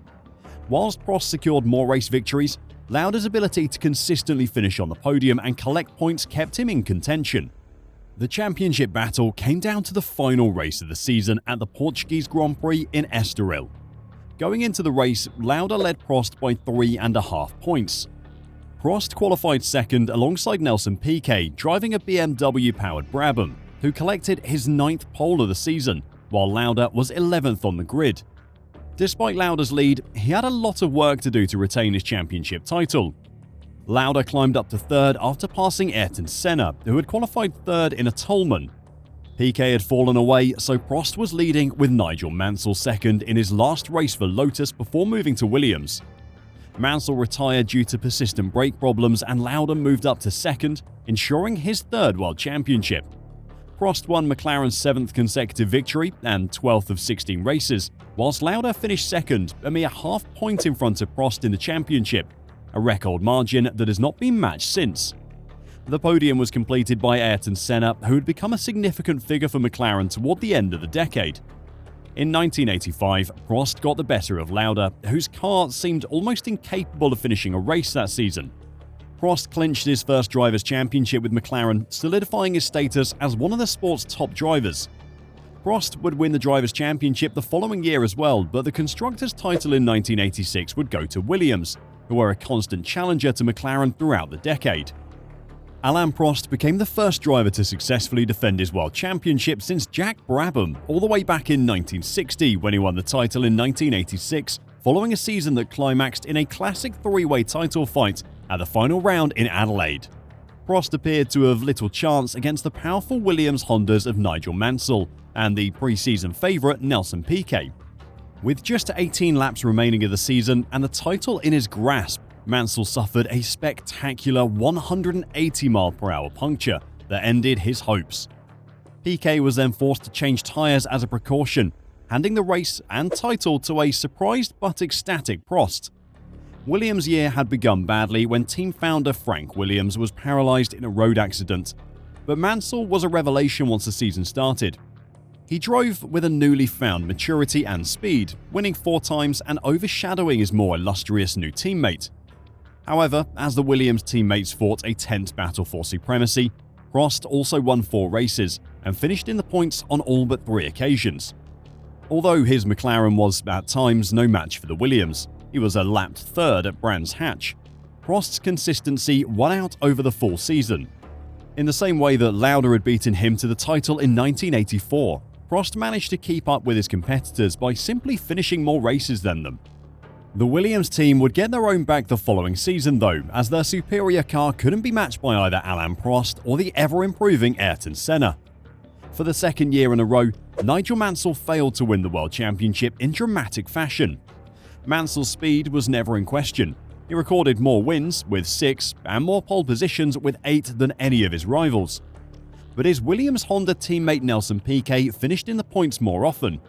So, when Mansell was injured in a spectacular practice accident in Japan, the Brazilian's third World Championship was confirmed.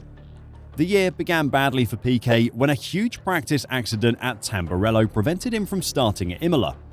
But a combination of podium finishes, lucky wins in Germany and Hungary, and a more convincing display at Monza ultimately gave him an unassailable lead. The high point for Mansell came at Silverstone, where he came from 28 seconds behind Piquet to snatch victory from his teammate with a breathtaking passing manoeuvre into Stowe. Mansell would have to wait until the early 90s to get the Drivers' Championship his skills deserved, because a new phenomenon would come to the fore of Formula One, as McLaren became the dominant team in the sport once again. Ayrton Senna da Silva was born on March 21, 1960, into a wealthy Brazilian family where, with his brother and sister, he enjoyed a privileged upbringing.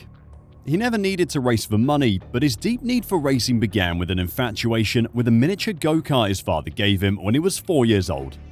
As a boy, the highlights of Ayrton's life were Grand Prix mornings when he awoke trembling with anticipation at the prospect of watching his Formula One heroes in action on television. At 13, he raced a car for the first time and immediately won. 8 years later, he went single-seater racing in Britain, where in 3 years he won 5 championships, by which time he had divorced his young wife and forsaken a future in his father's business in favour of pursuing success in Formula One racing, where he made his debut with Toleman in 1984. He would have to wait until 1988 to get into a car truly worthy of his talent though. The McLaren MP44 was just that car.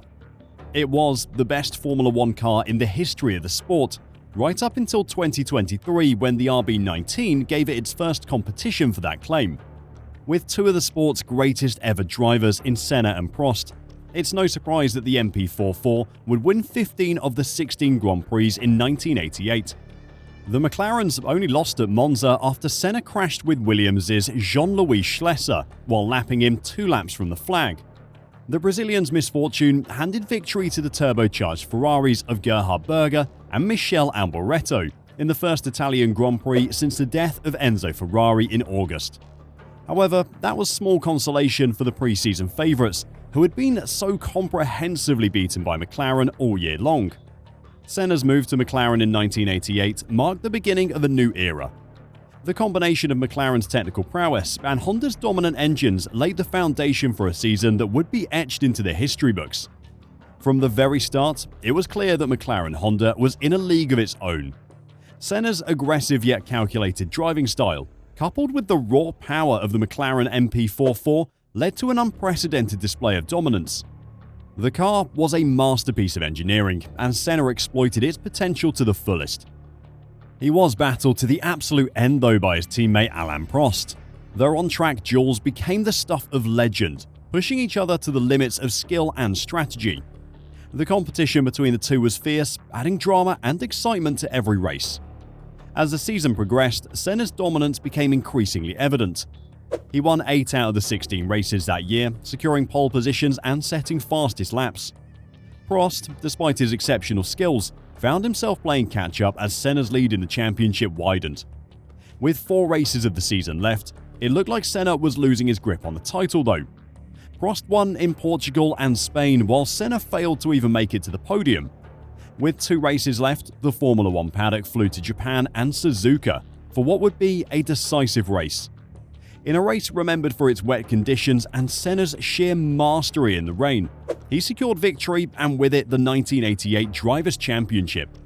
This triumph marked Senna's first World Championship, a defining moment in his illustrious career.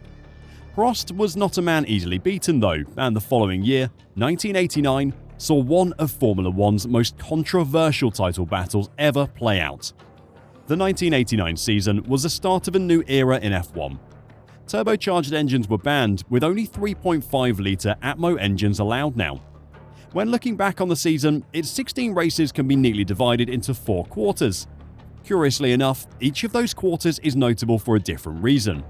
The season started with a major upset when Nigel Mansell won the first race of the season in a Ferrari that up until that moment had shown little reliability in testing. Any hope that the 1989 season would turn into a fight among drivers outside of the 2 McLarens evaporated in the second race of the season though, the San Marino Grand Prix at Imola. The 2 fastest qualifiers, Senna and Prost, made a pre-race agreement that, for safety reasons, the man with the best start would remain unchallenged up to Tosa Corner. The agreement was upheld for the start of the race, but when the race had to restart after Gerhard Berger crashed his Ferrari, the agreement went out of the window.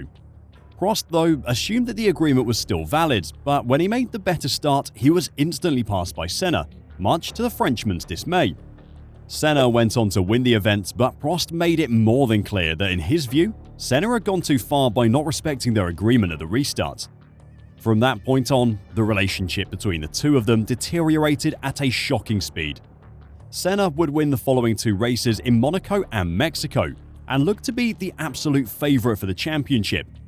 Little would anyone know though that that would be the high point of his season. In the second quarter of the 16-race season, Senna failed to score a single point, while his teammate secured 3 wins. The title race was completely flipped on its head, and in those 4 races, Senna had fallen 20 points behind his teammate, a gap too big for even the legendary Brazilian to assail. The battle between the two was bitter and brutal. with Senna just keeping himself in the title race through the third quarter of the season with wins in Germany and Belgium. The epic battle between the two reached its climax in the controversial Japanese Grand Prix, race 15 of the 16 Grand Prix calendar. Senna had to win to keep alive his hopes of retaining his World Championship crown. However, Suzuka was one of the few races in which Prost was able to outpace his normally quicker teammate, narrowly leading for the majority of the race. Then, on the 47th lap, Senna made an ambitious passing maneuver into the chicane. Prost turned into the corner early to block Senna's advance and the cars collided. Prost stepped out of his car, but Senna returned to the track, pitted, retook the lead and won. However, he was subsequently disqualified for not rejoining the circuit at the point at which he left it, and Prost was declared World Championship. The politics surrounding the incident and the disqualification are deep and complex enough to write a book about, and many have been written about it.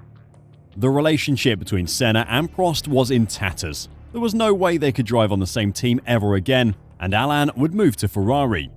The rivalry between the two drivers would continue to dominate Formula One headlines into the 1990s, until the arrival of a certain German driver would change the landscape of Formula One for an entire decade. Oh yes! No! I don't think... Out goes Michael Schumacher!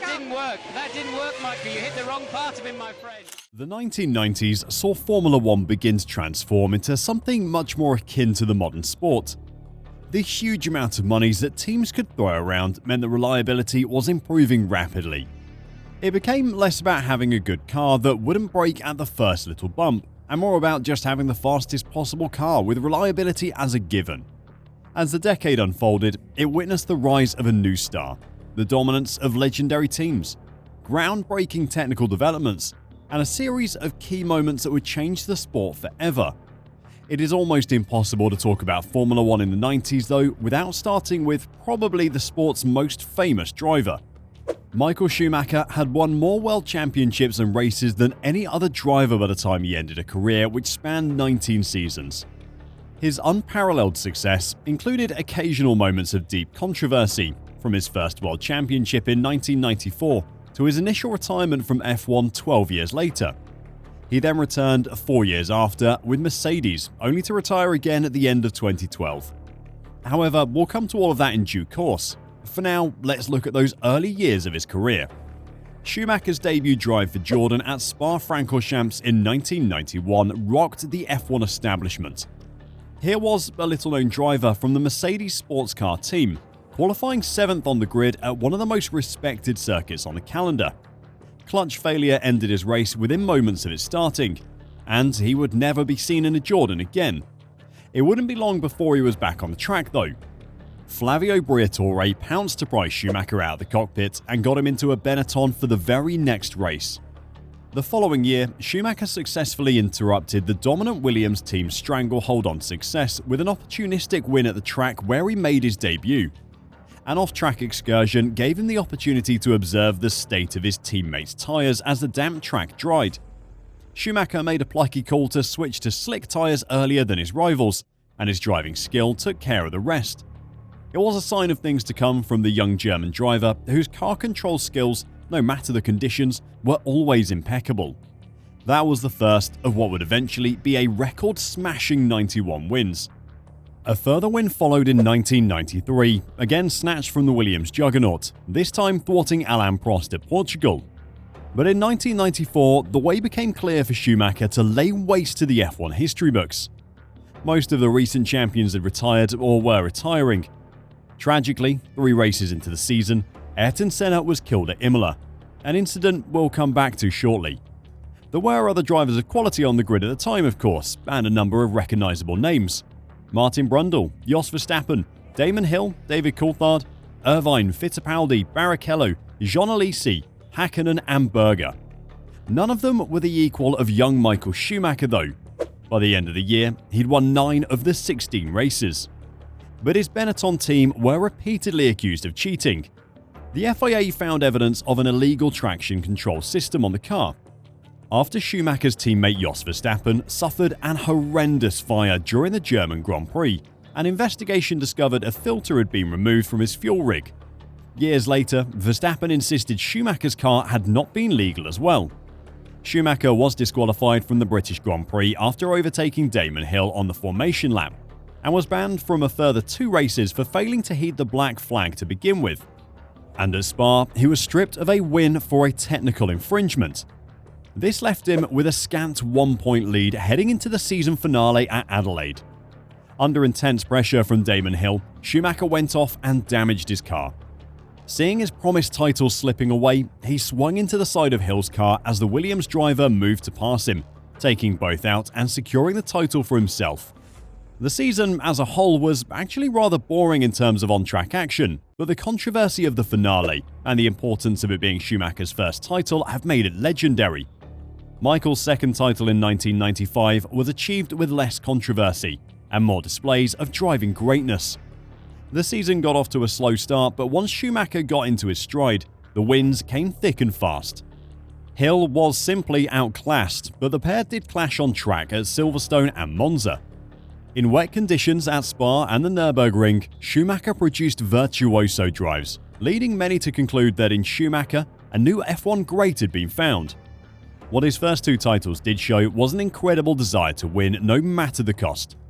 Schumacher was an incredibly aggressive driver throughout his career, but like Vettel, Hamilton and Verstappen after him, it was the early years of his career where that aggression bordered on madness at times. The purposeful crash into Damon Hill in 1994 was the peak of that.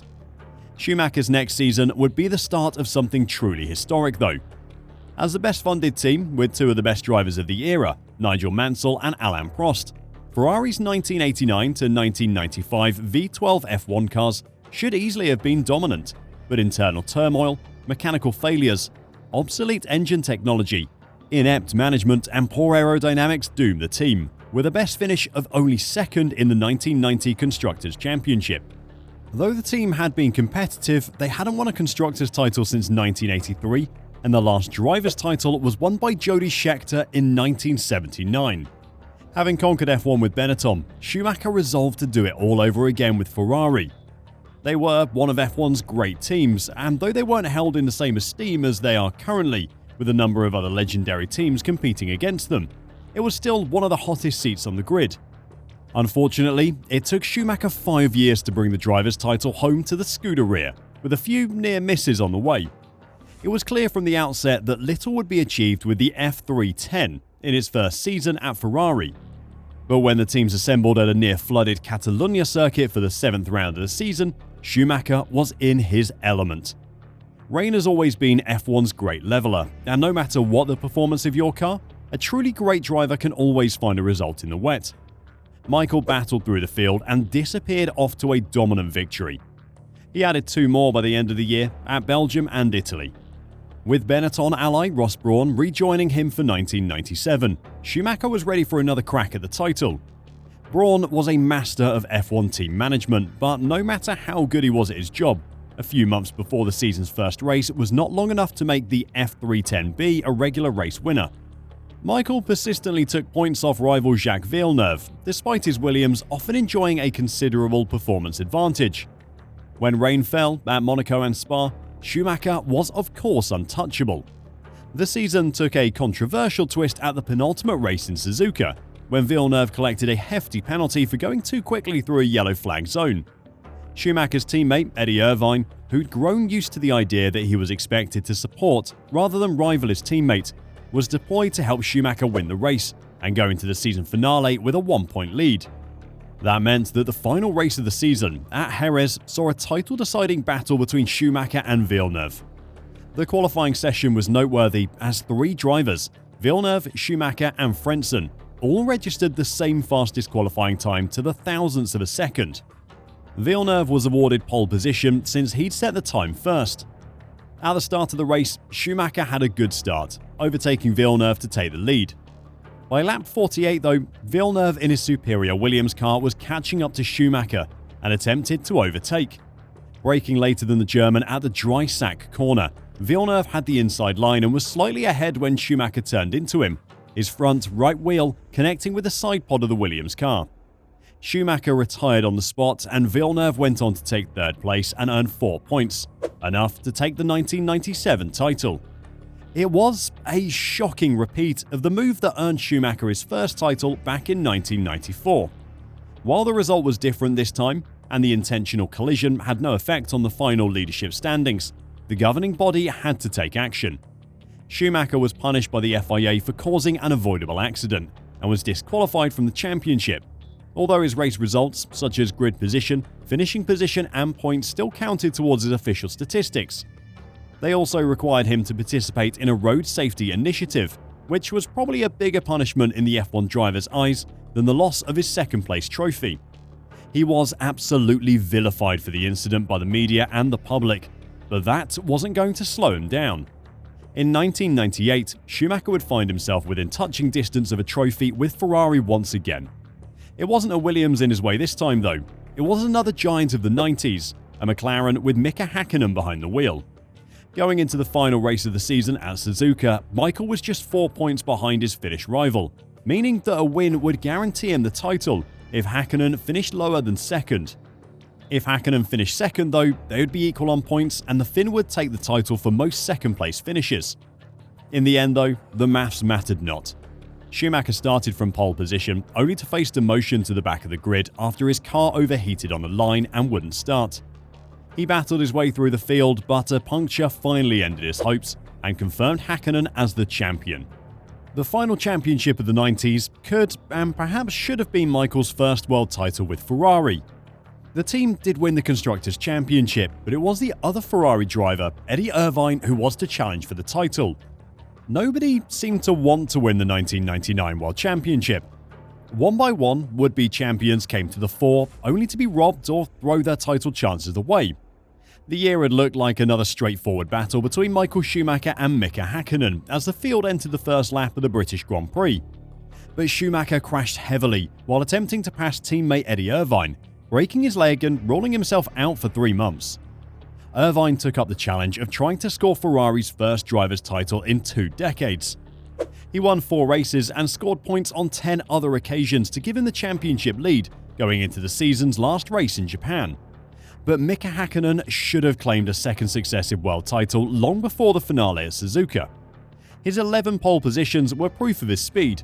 He appeared to have a clear run at the title once Schumacher was sidelined. But after victories in Brazil, Spain and Canada, Häkkinen's progress was halted by a string of setbacks. A wheel fell off at Silverstone and he was spun out of the lead by teammate David Coulthard a week later in Austria. The bad luck continued at Hockenheim, where a puncture-induced crash at 190 miles an hour suddenly left him trailing Irvine in the points. But Häkkinen rallied to win in Hungary and, despite a costly spin at Monza, dominated the Japanese Grand Prix to retain the world title. Late on in that final race in Japan, Schumacher had the chance to win the title for his teammate by getting past Häkkinen, but an incredible defensive display from the reigning world champion earned him a well-won championship title. So it was that, despite being this historic behemoth in Formula 1, Ferrari would fail to win a Drivers' Championship for the second decade in a row. Instead, it was Williams and McLaren who wrote the history books in the 90s. Williams' dominance in the middle of the decade was thanks to some very intelligent technical innovation.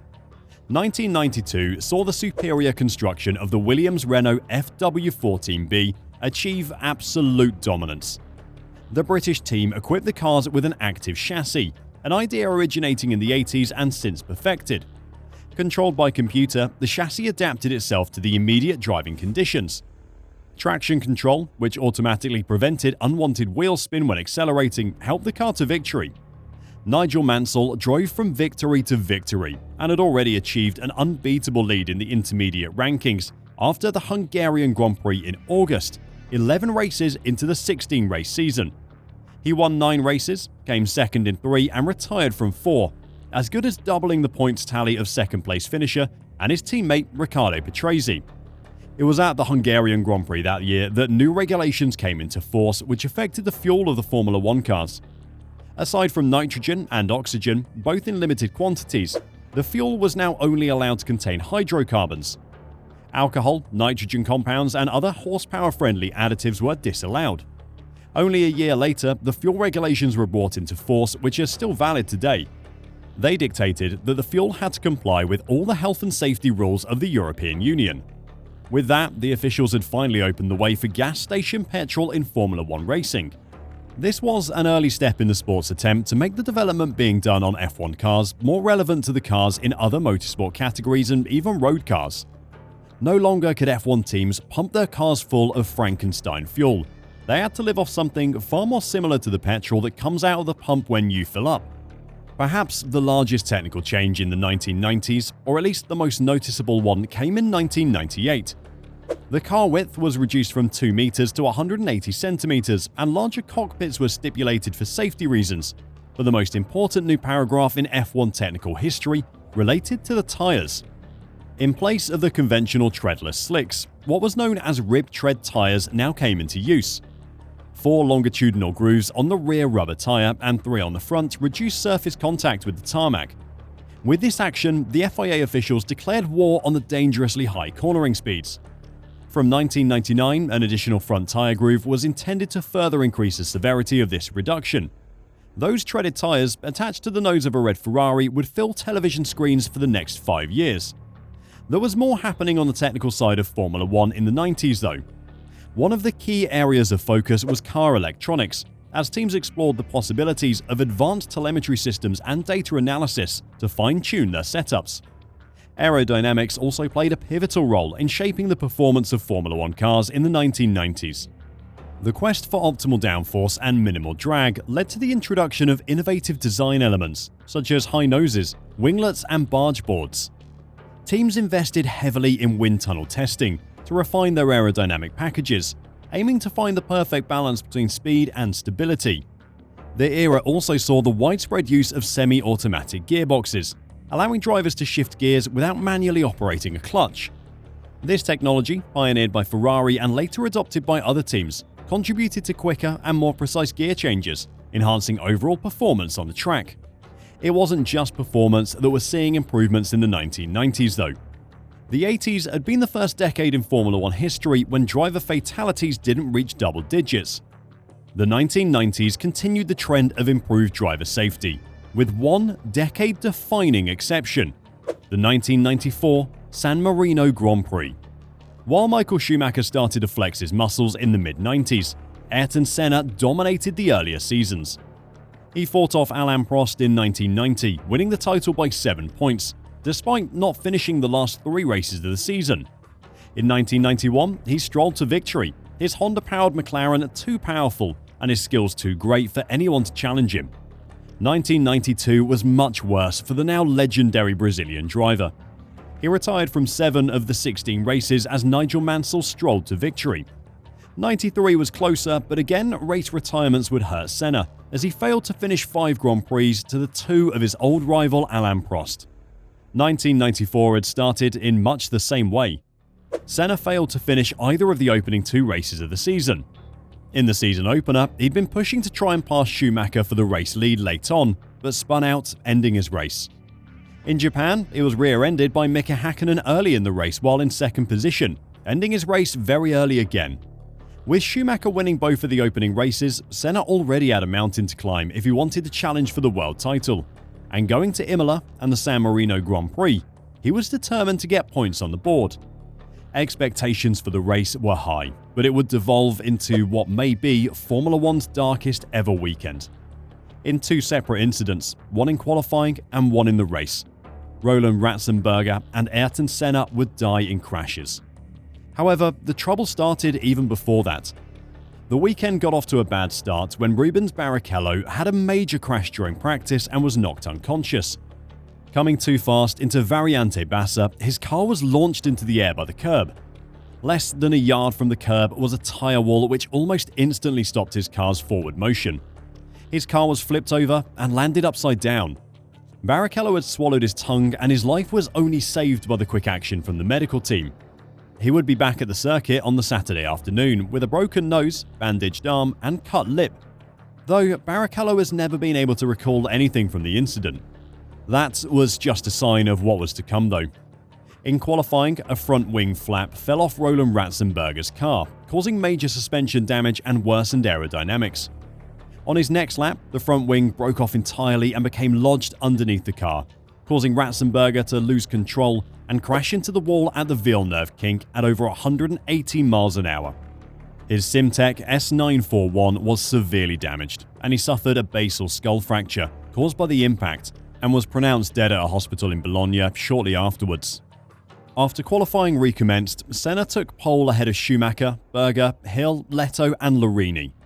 During the race morning's driver meeting, all the drivers were talking about Ratzenberger's crash and were determined to improve safety for drivers, resulting in the inauguration of the Grand Prix Drivers Association. Senna offered to take the role of leader as he was the most senior driver. At the start of the race, JJ Leto's Benetton B194 stalled and was hit by Pedro Lami's Lotus. Debris from the crash, including Lami's right front tyre, flew into the grandstand and injured 4 spectators and a policeman. The race restarted from behind the safety car on lap 5. Then, at the start of lap 7, Senna lost control, for reasons that are still the subject of controversy, and his car went straight on at Tamburello into an unprotected concrete wall. At a trial after the crash, Italian prosecutors implicated the Williams team for a faulty steering column that broke and rendered the car unsteerable just seconds before the impact.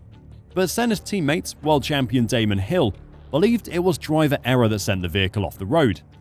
Patrick Head and Adrian Newey could both have gone to jail for the apparent failure of the steering column, though Newey was later acquitted and the Italian statute of limitations saved Head from a homicide charge. In May 2011, Williams FW16 designer Adrian Newey expressed his views about the crash. The honest truth is that no one will ever know exactly what happened. Whether it was driver error, a steering failure, or a puncture as some thought, Senna left the track at 190 miles per hour, but was able to slow his car down by braking to 135 miles per hour in slightly under 2 seconds before hitting the wall. The suspension of his Williams broke on impact, the right front tyre flying backwards and hitting Senna on the head. The car slid to a halt on the circuit with Senna motionless. From the helicopter pictures, a slight movement of Senna's head gave a hint of hope, but after being airlifted to hospital, nothing could be done, and Senna was pronounced dead later that evening. After the race, a moving detail was revealed when an Austrian flag was found in the Brazilian's cockpit, because it is thought Senna had planned to pay tribute to Ratzenberger after the race. It is too simplistic to suggest Imola caused a radical rethink of safety measures. The sport was changing before the events of that awful weekend. Imola provided an unasked-for level of context. It focused minds and increased urgency, catalyzing a movement for change. Ratzenberger's death by basilar skull fracture was far too familiar at the time, claiming way too many victims in the latter years of the 20th century. It has now been all but eradicated by the widespread take-up of the HANS device. HANS, meaning head and neck support, traces its origins back to the 1980s, but its adoption and eventual obligatory status was pushed by a tragic series of high-profile fatalities. In F1, this process began after Ratzenberger's crash. Today, an elite racing driver wouldn't dream of getting into a car without a HANS device any more than they would drive without a helmet. There were also changes to the cars that year to help improve safety. 2 deaths and 1 near miss in one weekend was all the proof the sport's governing body needed that F1 cars had become too fast to be safe anymore. For round 5 of the season, the Spanish Grand Prix, the diffusers were shortened and there were changes to the front wing end plates to reduce front wing downforce. Then, holes in the airbox were opened to reduce engine power at the Canadian Grand Prix, race 6. At race number 9, the German Grand Prix, the plank was first fitted to the underside of a Formula 1 car, forcing teams to significantly raise the ride height of their cars. All of this was in aid of reducing the cornering speed of Formula 1 cars to levels that were deemed safe at the time. That season's agenda against cornering speed has continued right up to present-day Formula 1, and whenever there are new technical regulations introduced into the sport, limiting cornering speed is a top priority. As the decade came to a close, Formula 1 was a much safer place for drivers and spectators. The 90s had seen a number of different drivers and constructors fight for and win titles. But as Michael Schumacher's Ferrari team began to come together into an unstoppable force at the turn of the millennium, the age of unpredictability in Formula 1 would close. As the noughties began, the age of F1 dynasties dawned. Oh, he's having a laugh. A 132.484. Mega Michael. The early 2000s marked an era of unrelenting dominance for Ferrari and Michael Schumacher in Formula One. The success was a symphony of engineering brilliance, strategic masterstrokes, and Schumacher's unparalleled skill behind the wheel. The Scarlet Red Ferraris became synonymous with victory, and Schumacher, the Red Baron, was the undisputed king of the track. Ferrari had won the Constructors' Championship in 1999, which is where the big prize money is for the teams, but the public glory of the Drivers' Championship is what the fans really remember. At the turn of the millennium, Ferrari hadn't won a Drivers' Championship in over 2 decades. The two Ferrari drivers for the year 2000, Michael Schumacher and Rubens Barrichello, had been 10 and 7 years old respectively when Jody Scheckter won his Drivers' Championship title at Ferrari in 1979. The story of Ferrari's return to the pinnacle of Formula One and the beginning of Schumacher's dominance of the sport has a handful of main characters. The history books may just say Michael Schumacher, but an asterisk next to his name would take you to the likes of Ross Brawn, Rory Byrne, Paolo Martinelli, and the man that brought the whole gang together, Jean Todt. Ross Brawn, Rory Byrne, and Paolo Martinelli led Maranello's contemporary technical team. Ross as Direttore Tecnico, Rory head of vehicle planning, and Paolo the engine specialist. This trio had been recruited for Ferrari by Jean Todt through 1995 to 97. Martinelli first, followed by Brawn, then Byrne. The ex-Benetton engineers, whose cars had carried Michael Schumacher to his first 2 world titles in 1994 and 95. Through the seasons of 1997 to 99, Ross Brawn would consider Ferrari always to have been in catch-up mode, starting the opening race a half second or more off the pace, most notably of McLaren, and relying upon Schumacher's skills to help compensate. Through 1999, its Ferrari F399 had taken the Constructors' title, with Schumacher's opening lap crash at Silverstone when his car's rear brakes failed and he broke a leg, missing the following 6 high summer races, foiled Ferrari's Drivers' Championship ambitions. Teammate Eddie Irvine stepped up late season, but Mika Hakkinen duly clinched the crown for McLaren Mercedes. In Drivers' Championship terms, Ferrari's breakthrough year then became 2000, the latest F2000 car winning first time out for Schumacher in the Australian Grand Prix, then completing a hat-trick with further consecutive wins in Brazil and at Imola, where Brawn's 2-stop strategy and a stunning drive by Michael brought Ferrari home soil victory. McLaren struck back with David Coulthard and Mika Hakkinen winning the British and Spanish GPs, before Michael responded on his home ground at the Nürburgring. Coulthard took Monaco, Schumacher's F1 2000 Canada. Coulthard and Hakkinen added McLaren wins in France, where Schumacher's engine ran a bearing, and Austria. Michael's teammate Rubens Barrichello scored his highly emotional breakthrough victory with his F1 2000 at Hockenheim, before Mika struck back with McLaren wins in Hungary and Belgium. Suddenly, Ferrari's season seemed to be unraveling, but it then exploded as every one of the final 4 Grand Prix fell to Schumacher's F1 2000, Italy, the USA, Japan, and Malaysia. He clinched the driver's title in the penultimate round, the constructors in the final. For Maranello's men, it was mission accomplished, an immense achievement after such a long and demoralizing wait.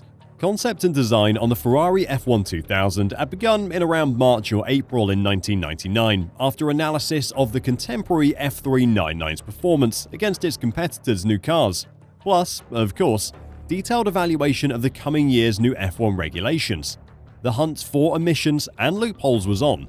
As they say, F1 rules are read twice by the teams, once to see what they say, then once to see what they don't say.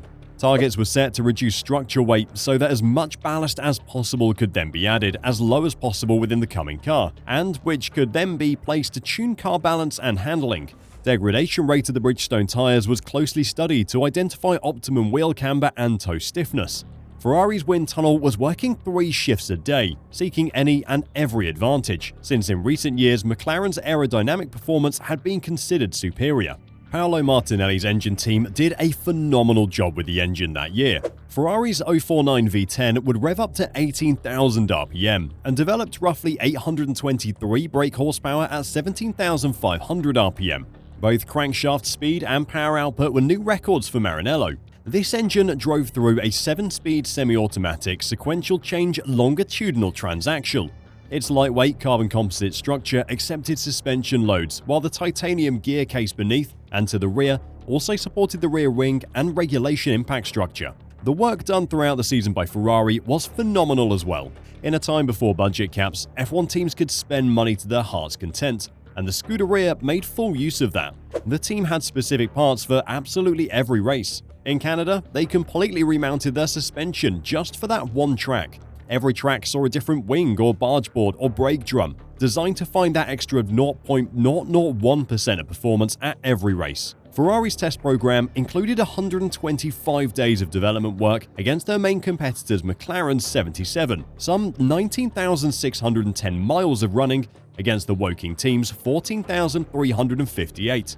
But it wasn't just money at play. Ferrari's engineers were simultaneously pragmatic, evolutionary, cutting-edge, and immensely capable. Jean Todt's slick organization, combined with a talented combo of fellow boyhood aero modelers, Ross Brawn and Rory Byrne, plus Paolo Martinelli, meant that all that money that was available was well spent to find performance.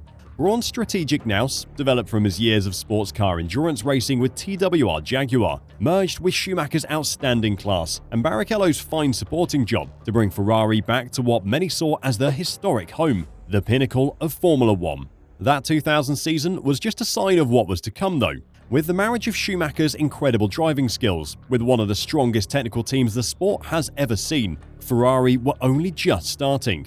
The 2001 season witnessed a continuation of the Schumacher-Ferrari dominance. The German maestro secured his fourth championship, further solidifying his status as one of the greatest drivers in Formula One history. Ferrari's combination of raw power, aerodynamic efficiency, and strategic genius left their competitors trailing in their scarlet wake. In 2002, Ferrari unleashed the F2002, a masterpiece of engineering that would become one of the most successful Formula One cars of all time. Schumacher's brilliance was complemented by the technical excellence of the car, allowing him to secure his fifth championship with ease. Ferrari's dominance wasn't just limited to the Drivers' Championship. They also claimed the Constructors' title for the fourth consecutive year. The F2002 would win 15 of 17 races that season, almost matching the McLaren MP44's record of winning all but one race in 1988.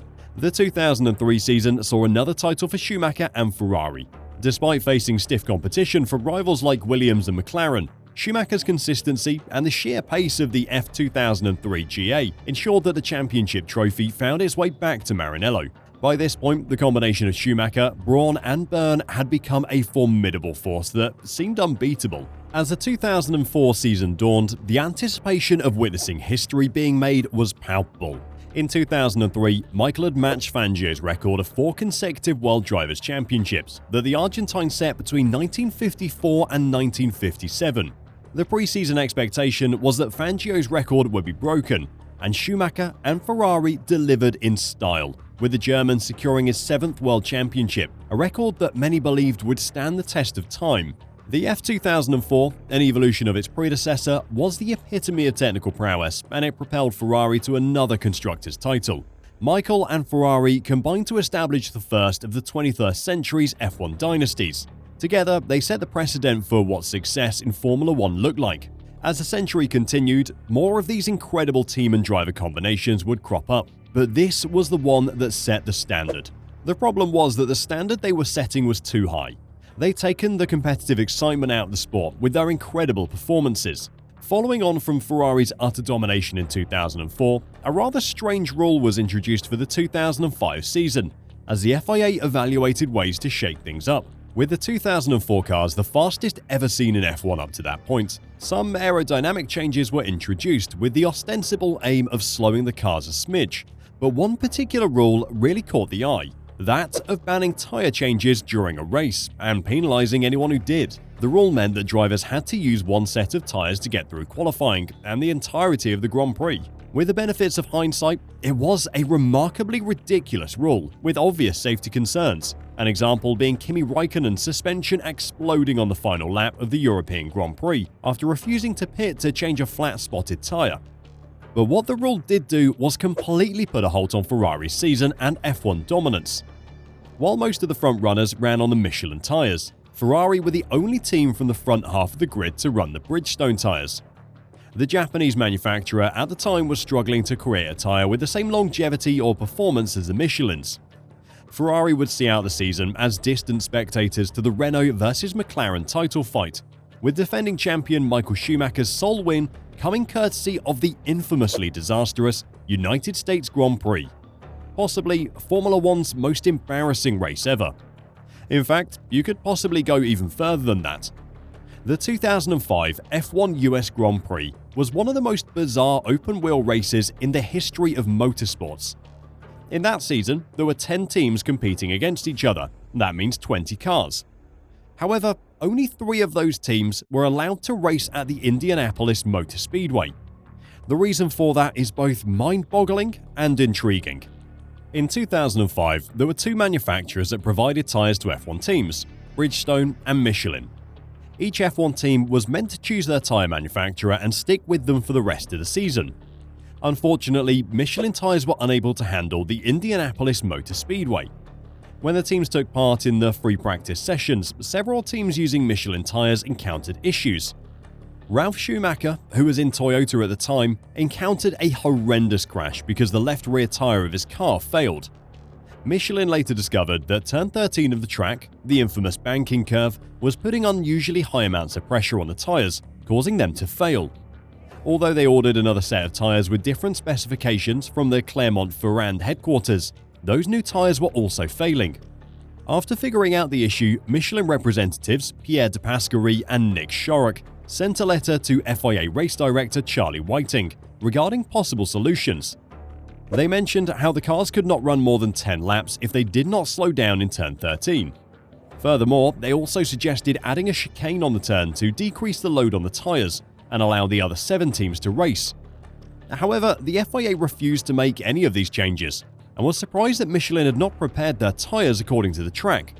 Whiting mentioned in his response that adding a chicane right before a race is simply not possible and wouldn't be fair to the teams using Bridgestone tyres. Eventually, all team principals decided that the teams using Michelin tyres could do the formation lap but not participate in the race. That left Ferrari, Jordan Toyota, and Minardi to race against each other. Michael Schumacher won the race while his teammate Rubens Barrichello came in second. With Ferrari toppled from the top after 5 consecutive titles, and Formula One's most embarrassing moment ever a consequence of the decisions made to make that happen, the rule stopping tyres from being changed was removed for 2006. Ferrari and Michael would return as strong competitors for 2006, but there was another driver who was already taking centre stage in Formula One. With Ferrari out of the way in 2005 thanks to the controversial tyre rule, there was a chance for another young driver to explode to the fore of Formula One. Driving for the Renault team, a young Spaniard called Fernando Alonso showcased a combination of raw speed, tactical acumen, and maturity beyond his years throughout the 2005 season. The championship battle that year was intense, with the likes of Kimi Raikkonen and McLaren Mercedes pushing hard. However, Alonso's consistency and ability to deliver under pressure saw him take the title with 2 races to spare. The Brazilian Grand Prix at Interlagos was a setting for Alonso's historic achievement. While the race was won by McLaren's Juan Pablo Montoya, Alonso's 3rd place finish was enough to secure the championship. As he crossed the finish line, the weight of his accomplishment was evident. The young Spaniard had not only broken Emerson Fittipaldi's 32-year-old record to become the youngest world champion, but he'd also ended the dominance of Michael Schumacher and Ferrari, who had won 5 consecutive titles from 2000 to 2004. Alonso's victory marked a significant moment for Spain, a country that, up until then, had not enjoyed significant success in Formula One. Alonso's championship win ignited a passion for F1 in Spain, leading to an increase in viewership, the establishment of the Spanish Grand Prix as a staple on the F1 calendar, and inspiring a new generation of Spanish drivers. In the years that followed, Alonso would go on to win another world championship in 2006 and establish himself as one of the sport's all-time greats. His battles with contemporaries like Lewis Hamilton, Sebastian Vettel and Jenson Button have become legendary, and his tenacity and skill behind the wheel have earned him fans worldwide. However, as with all records in the ever-evolving world of Formula One, Alonso's distinction as the youngest world champion was eventually surpassed, sooner rather than later. First, it was Lewis Hamilton in 2008, and then Sebastian Vettel in 2010, who clinched the title at the tender age of 23. Alonso's championship wins in 05 and 06 would be followed by an incredible season that saw a 3-way title battle go right down to the final race of the season. 2007 was the year of the painful Spygate affair, and the best prepared and most impressive rookie in Formula One history so far. But 2007 was also the year that Kimi Räikkönen finally translated undoubted natural speed into World Championship success. The much-loved Finnish driver, who would go on to be known as the Iceman, replaced Michael Schumacher at Ferrari. Schumacher had retired at the end of 2006, stating that he simply didn't want to commit the required time to Formula One anymore, as he had other priorities in his life. Fortunately for Ferrari, Kimi immediately started where Schumacher had finished off, winning the Australian Grand Prix on his debut for the team.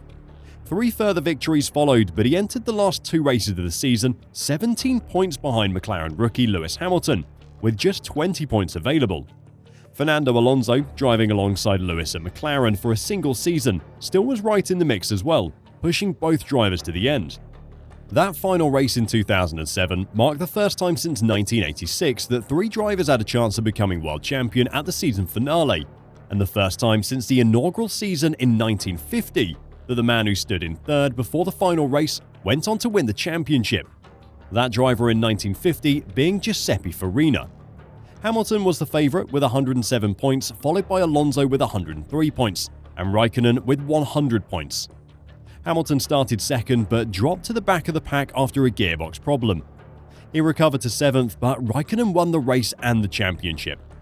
The final standings were Räikkönen with 110 points, followed by Hamilton and Alonso each with 109 points. Räikkönen's late charge, following worse luck at the start of the season, would narrowly give him the World Drivers' Championship. With Hamilton and Alonso level on points, their positions were determined by countback. Each driver had won 4 races, but Hamilton had 5 second-place finishes to Alonso's 4, so he was awarded second place in the championship with Alonso third. The conspiracy theories about how Hamilton lost that title in his rookie season persist to this day, but the young sensation from Britain would come back stronger the following year. Formula One in the noughties will forever be remembered for its scandals. From the pit stop and tyre madness of 05, to Spygate and the theories of outside influence in Hamilton's failure to win the title in 07, to Crashgate in 08, to the double diffuser and the potential splitting of the series in 2009. It was a decade that tarnished Formula One forever. However, in 2008, the sport did have something to celebrate. In 2008, Alonso moved back to Renault after a singular fractious season with McLaren, and despite 2 early wins, Räikkönen had been unable to replicate his championship-winning form. That left Hamilton and Ferrari's Felipe Massa to fight it out for the title, but both squandered big opportunities that year. Massa retired from the lead on the final lap of round 11 at the Hungarian Grand Prix with car trouble and drove away from a pit stop in Singapore with a fuel hose still attached to his car. He went on to finish 5th there while Hamilton was 3rd. At the following race in Japan, a wildly aggressive start from pole saw Hamilton tangle with Räikkönen. Hamilton would finish down the order with Massa 5th, although he made amends at the penultimate race by leading Massa home from pole. That meant Hamilton returned to Interlagos, the scene of the failure of his 07 title attempt, with a 5-point lead over Massa. Points were awarded at the time to the top 8 finishers in the order of 10, 8, 6, 5, 4, 3, 2, 1. To become F1's youngest champion, a 5th place finish was all Hamilton needed. On race day, Massa was on pole position. Hamilton had qualified 4th ahead of McLaren teammate Heikki Kovalainen. McLaren was confident it had the pace to stay inside the top 5, but the grey skies above the circuit promised an unpredictable contest was in store. As the start approached, the rain started to fall, delaying lights out. Hamilton had claimed superb victories in similar conditions at Monaco and Great Britain that year, while Massa had struggled to master the rain. Hamilton's excellence in the wet had always been a feature for drivers whose youth career had been spent in England, where a rainy race day is always likely. Massa led away cleanly, and Hamilton avoided any drama at the start. An early safety car was deployed for another crash, and the rain soon eased off. Everyone switched to the dry tyre, but Hamilton was one of the last to do so, briefly relegating him to 6th position behind Giancarlo Fisichella. For most of the race, the championship battle was finely poised. Massa led comfortably out in front, while Hamilton switched between 4th and 5th position, both enough for his first championship. All the while, dark clouds lingered around the Interlagos circuit. There would be another rainstorm before the checkered flag fell. Light rain started to fall on lap 63 of 71. Hamilton, running fourth, pitted 2 laps later for the intermediate wet weather tyre, as did the man directly behind him, Toro Rosso's Sebastian Vettel. Massa made the same stop the following lap. While most took that same option, 2 cars had crucially opted to go with a different strategy to the rest. Toyota had left Timo Glock and Jarno Trulli out on the dry tyre, banking on the rain staying light enough for them to go to the finish without the time lost in a pit stop. The decision elevated Glock from 7th to 4th, meaning Hamilton was now in 5th, with Vettel's charging Toro Rosso right behind him. The battle for 5th had now become one which could decide the entire championship. Hamilton, stalked closer and closer by Vettel, suddenly gets unlapped by the BMW of Robert Kubica on the inside of the circuit's final corner, Juan. The spooked McLaren driver then made a crucial mistake, running wide, allowing Vettel past him. Suddenly, Hamilton was in 6th position with just 3 laps to go. Hamilton spent the next 2 laps trying to catch and pass Vettel to move back into the position he needed for the World Championship. At the end of the penultimate lap, Timo Glock, who had stayed out on dry tyres as the rain began, was going significantly slower than the chasing Vettel and Hamilton. With just 1 lap left, Vettel in 5th and Hamilton in 6th were 15 seconds behind the 4th place Glock. Out in front, Massa completed the most perfect race of his life, waving his finger in the air as the home crowd roared him across the finish line for the last time. Hamilton would not take the checkered flag for another 39 seconds. As things stood at that moment, Massa was the world champion, Brazil's first since Ayrton Senna in 1991. Hamilton, still chasing Vettel, tried one last lunge on the Toro Rosso driver midway round the final lap, but was still unable to get close enough to pass the young German.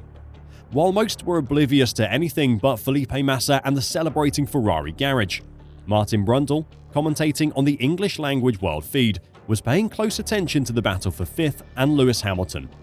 As the camera switched to the angle looking down at the Wankau corner, where Hamilton had made his mistake several laps earlier, it showed Vettel and the McLaren driver moving off the racing line to pass a slow-moving, red and white Toyota. Hamilton was now in 5th position. Brundle stuttered, his voice rising with excitement to deliver his most famous call. Is that Glock? Is that Glock going slowly? That's Glock! The dramatic finish had yet to be realised in the pit lane. Cameras showed Massa's family celebrating with Ferrari mechanics, while Hamilton's brother Nicholas and girlfriend, pop star Nicole Scherzinger, celebrated with McLaren mechanics. The bad news quickly filtered around the Ferrari garage and the Interlagos circuit. Never has a driver looked so upset to be standing on the top step of an F1 podium as Felipe Massa was at the 2008 Brazilian Grand Prix. He may have won his home race, but he had lost the title in front of his adoring fans. Lewis Hamilton, though, had enjoyed his first taste of victory, one of many which was to come. After the excitement of some of the closest ever Formula One seasons, it's hard to believe that the Naughties saved the most astonishing season of the decade for the very end. After everything that had come before it, Schumacher's dominance, the Spanish upstart Alonso, the three-way title battle in 2007, the last lap drama of 2008, it is perhaps the story of Brawn GP in 2009 that is the most incredible. The season that saw the Formula One hierarchy brought to its knees by a privateer team working on pennies found down the side of couch cushions was called the greatest story in sporting history by many. From the ashes of the Honda F1 team that was sold to Ross Brawn for £1 British amidst the global financial crisis, rose a team that had a car with hundreds of millions of pounds of research invested into it, but nothing to be spent on it throughout the season. The team just had a chassis that had been designed with Honda's money before they sold the team, but they had no power unit until Mercedes, with the help of then McLaren team boss Martin Whitmarsh, came to the rescue. The story from then on is part of Formula One lore, the radical car dropping jaws across the paddock with its speed when it belatedly hit the track in testing with a loophole-busting double diffuser. Despite a bare budget, whittled down staff and scarcely enough spares to get through the opening races, Brawn wrote one of the sport's greatest stories of triumph in adversity. Jenson Button, driving a car that was held together by electrical tape and prayers by the end of the season, would win the Drivers' Championship that year, doing just enough to hold off the chasing Red Bull of Sebastian Vettel.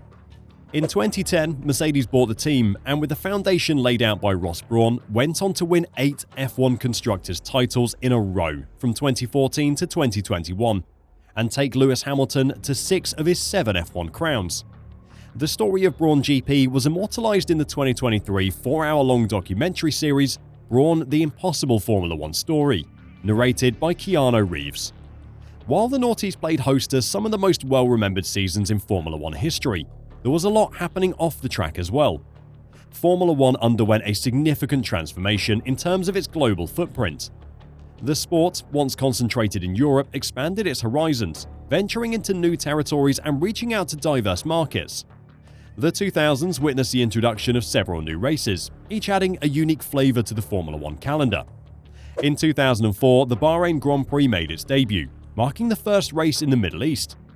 The state-of-the-art Bahrain International Circuit provided a stark contrast to the traditional European tracks, featuring wide runoff areas and modern facilities. In 2008, Singapore joined the Formula One circus with its iconic night race. The Marina Bay Circuit, winding through the heart of the city-state, became a dazzling spectacle, combining the allure of urban racing with the vibrant backdrop of Singapore's skyline. The night race concept added a new dimension to the sport, creating a captivating visual spectacle that captivated audiences worldwide. The following year, Abu Dhabi joined the ranks with the Yas Marina circuit. The track, renowned for its twilight race, featured an extravagant pit lane exit that passed underneath a hotel. The inaugural Abu Dhabi Grand Prix in 2009 provided a fitting finale to the season, adding a touch of glamour to the championship showdown. Formula One's foray into Asia continued with the introduction of the Korean Grand Prix in 2010. The Korean International Circuit, located in Yeongnam, offered a challenging layout with a mix of high-speed straights and technical corners. While the race faced logistical challenges and uncertainties, it marked Formula One's commitment to tapping into the vast Asian market. The expansion into the new territories wasn't limited to the race calendar. Formula One also embraced the digital age, leveraging technology to reach a global audience. Social media platforms became a powerful tool for teams, drivers, and the sport itself to engage with fans across the world. The rise of online streaming and digital content transformed how fans consumed Formula One, breaking down geographical barriers and bringing the sport to new audiences.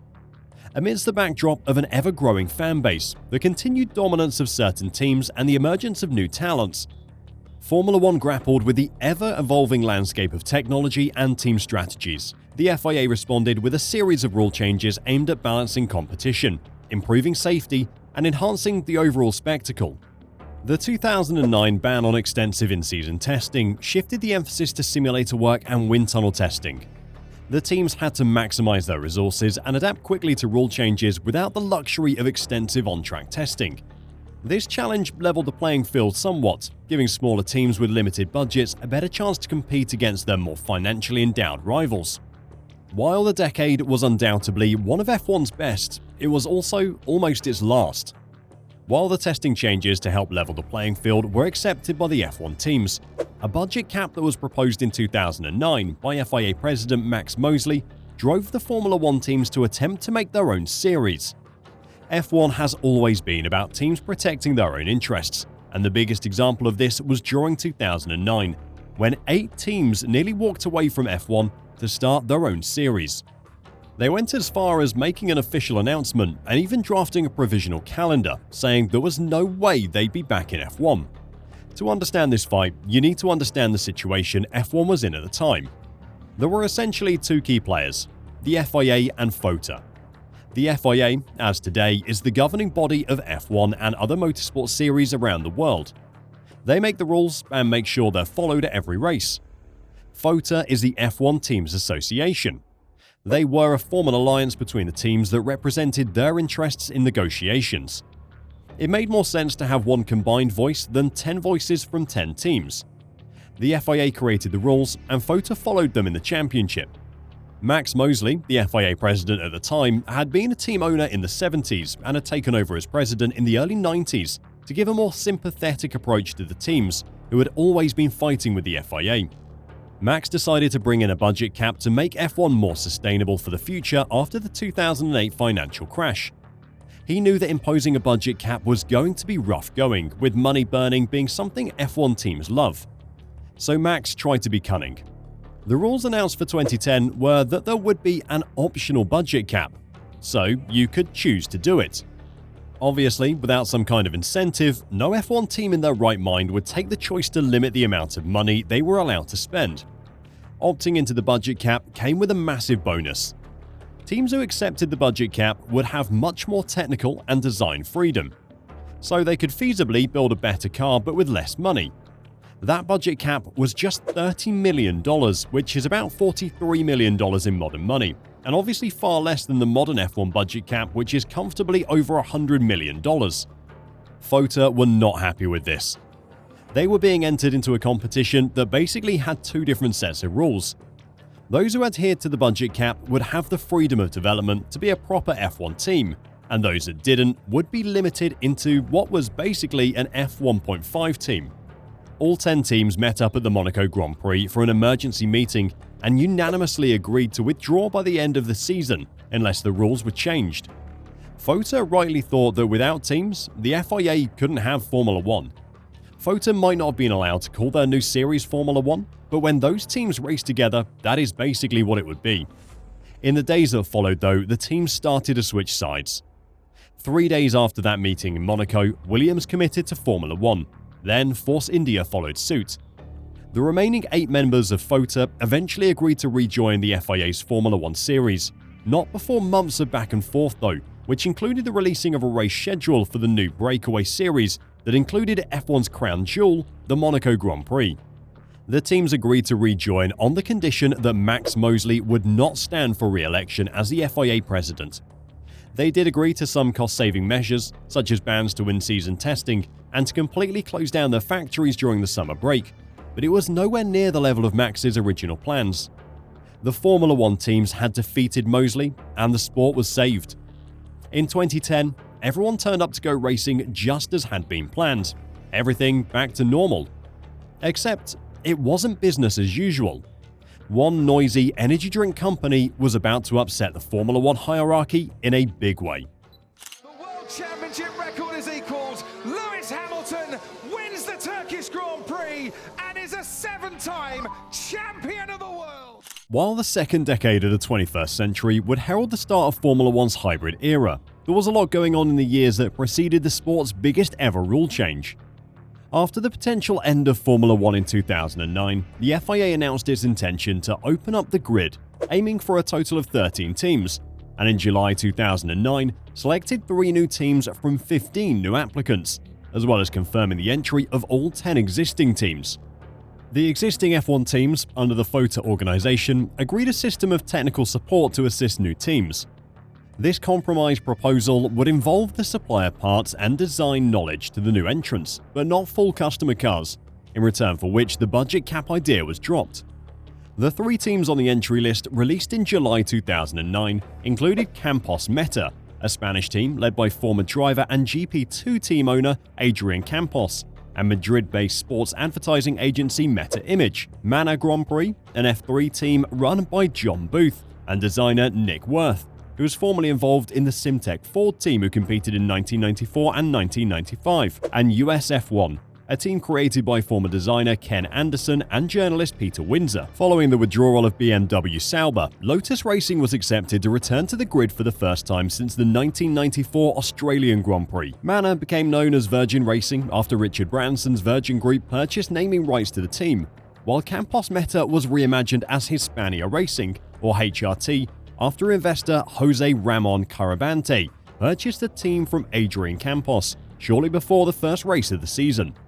Unfortunately, starting a Formula 1 team, never mind a competitive one, is no easy feat. USF1 officially withdrew from the championship in early March before the first race of the season, following months of speculation and accusations from whistleblowers that the team had been crippled by mismanagement for months. The remaining new teams, Lotus, Virgin, and HRT, were often more than 3 seconds per lap slower than the established teams. After fighting reliability issues early in the season, the 3 teams soon established themselves, with Lotus leading the way, their best result being a 12th place for Heikki Kovalainen in Japan.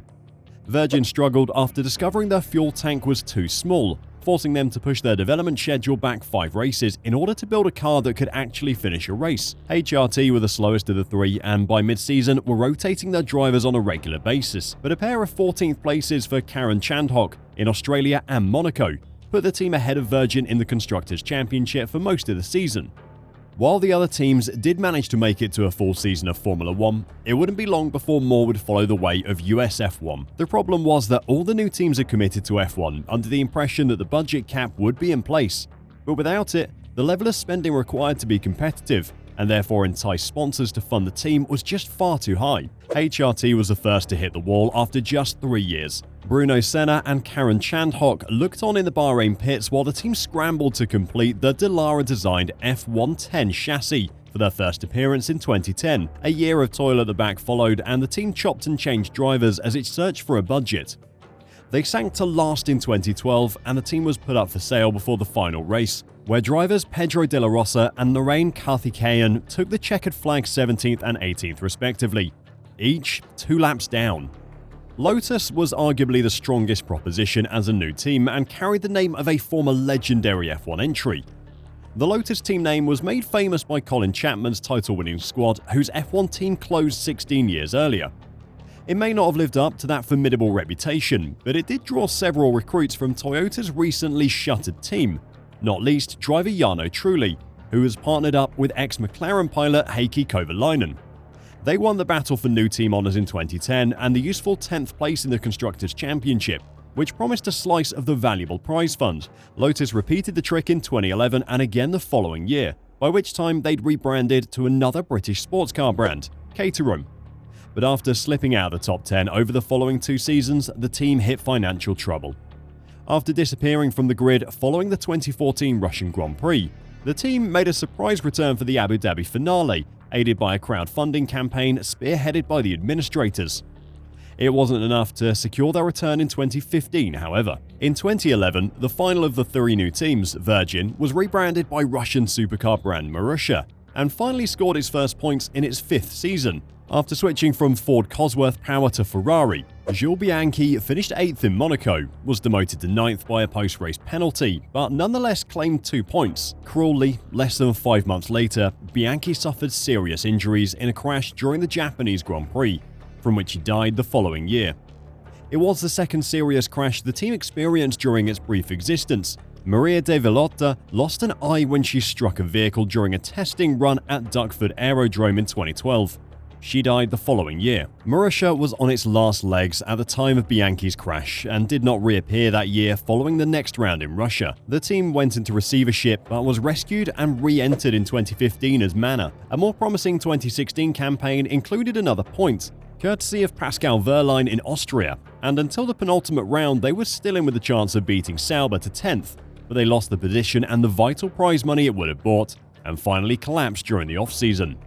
Jules Bianchi's death would be the only one of an F1 driver during a race in the 21st century, and to this day is the last death of an F1 driver during a competition. After 20 years of driver safety improvements, seeing a driver die on track was a shock to the entire Formula 1 community and to the wider world.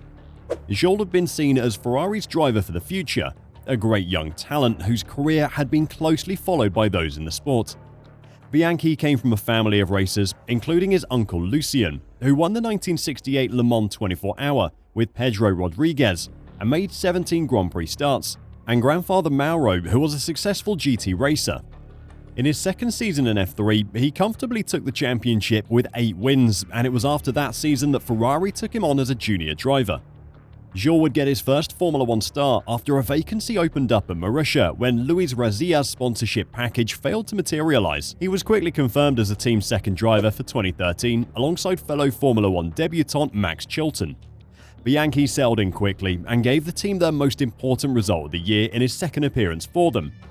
13th at Sepang was their best result of the season, and it eventually netted them a valuable 10th in the Constructors' Championship. Bianchi was retained by Marussia for 2014 and continued to perform occasional tests for Ferrari, who also became his team's engine suppliers. In Monaco that year, the team achieved a breakthrough when Bianchi scored their first points at Monaco. Later in the season, though, at a wet Japanese Grand Prix, a tragedy occurred. Bianchi slid off the track during a caution flag period and, at high speed, ran under a crane vehicle that was removing another car from the track after an accident. The accident led to serious brain damage. Bianchi never regained consciousness. After weeks in a hospital in Japan, Bianchi was transported back to his native France to a hospital in Nice. 9 months after the crash, he would die in hospital of the injuries he sustained. Like in 1994, following the deaths at the San Marino Grand Prix, Jules' death brought wide-ranging safety improvements to Formula One. The FIA confirmed ongoing research into closed cockpits for Formula One cars, the possibility of fitting protective skirting to all recovery vehicles, as well as ways to slow down cars in crash zones more effectively than double yellow flags. With respect to the latter, the FIA moved to quickly consider the introduction of a virtual safety car, or VSC system, which was then tested during the season's final 3 Grand Prix in the United States, Brazil, and Abu Dhabi. A report was produced by an FIA panel made up of former drivers and team principals to look into the cause of the accident. The report found that there was no single cause of Bianchi's accident. Instead, the contributing factors were found to include track conditions, car speed, and the presence of a recovery vehicle on the circuit. The report also made several suggestions to improve safety when recovering stricken vehicles, before concluding that it would not have been possible to mitigate Bianchi's injuries through changes to the cockpit design. The report also revealed that Bianchi pressed both the throttle and brake, which should shut off power to the engine. However, Mauritius's uniquely designed brake-by-wire system was found to be incompatible with the fail-safe, so the engine was not shut off. Despite this, Mauritia was not found to be responsible for the accident. Perhaps the biggest change to safety that came from Jules Bianchi's death was the push to begin the development of the Halo system. The device was made up of a metal bar attached to the front of the cockpit, which supports a metal ring that sits above the driver's head and is connected to the rear of the cockpit. The device is designed to stop a driver's helmet from coming into contact with anything during a crash.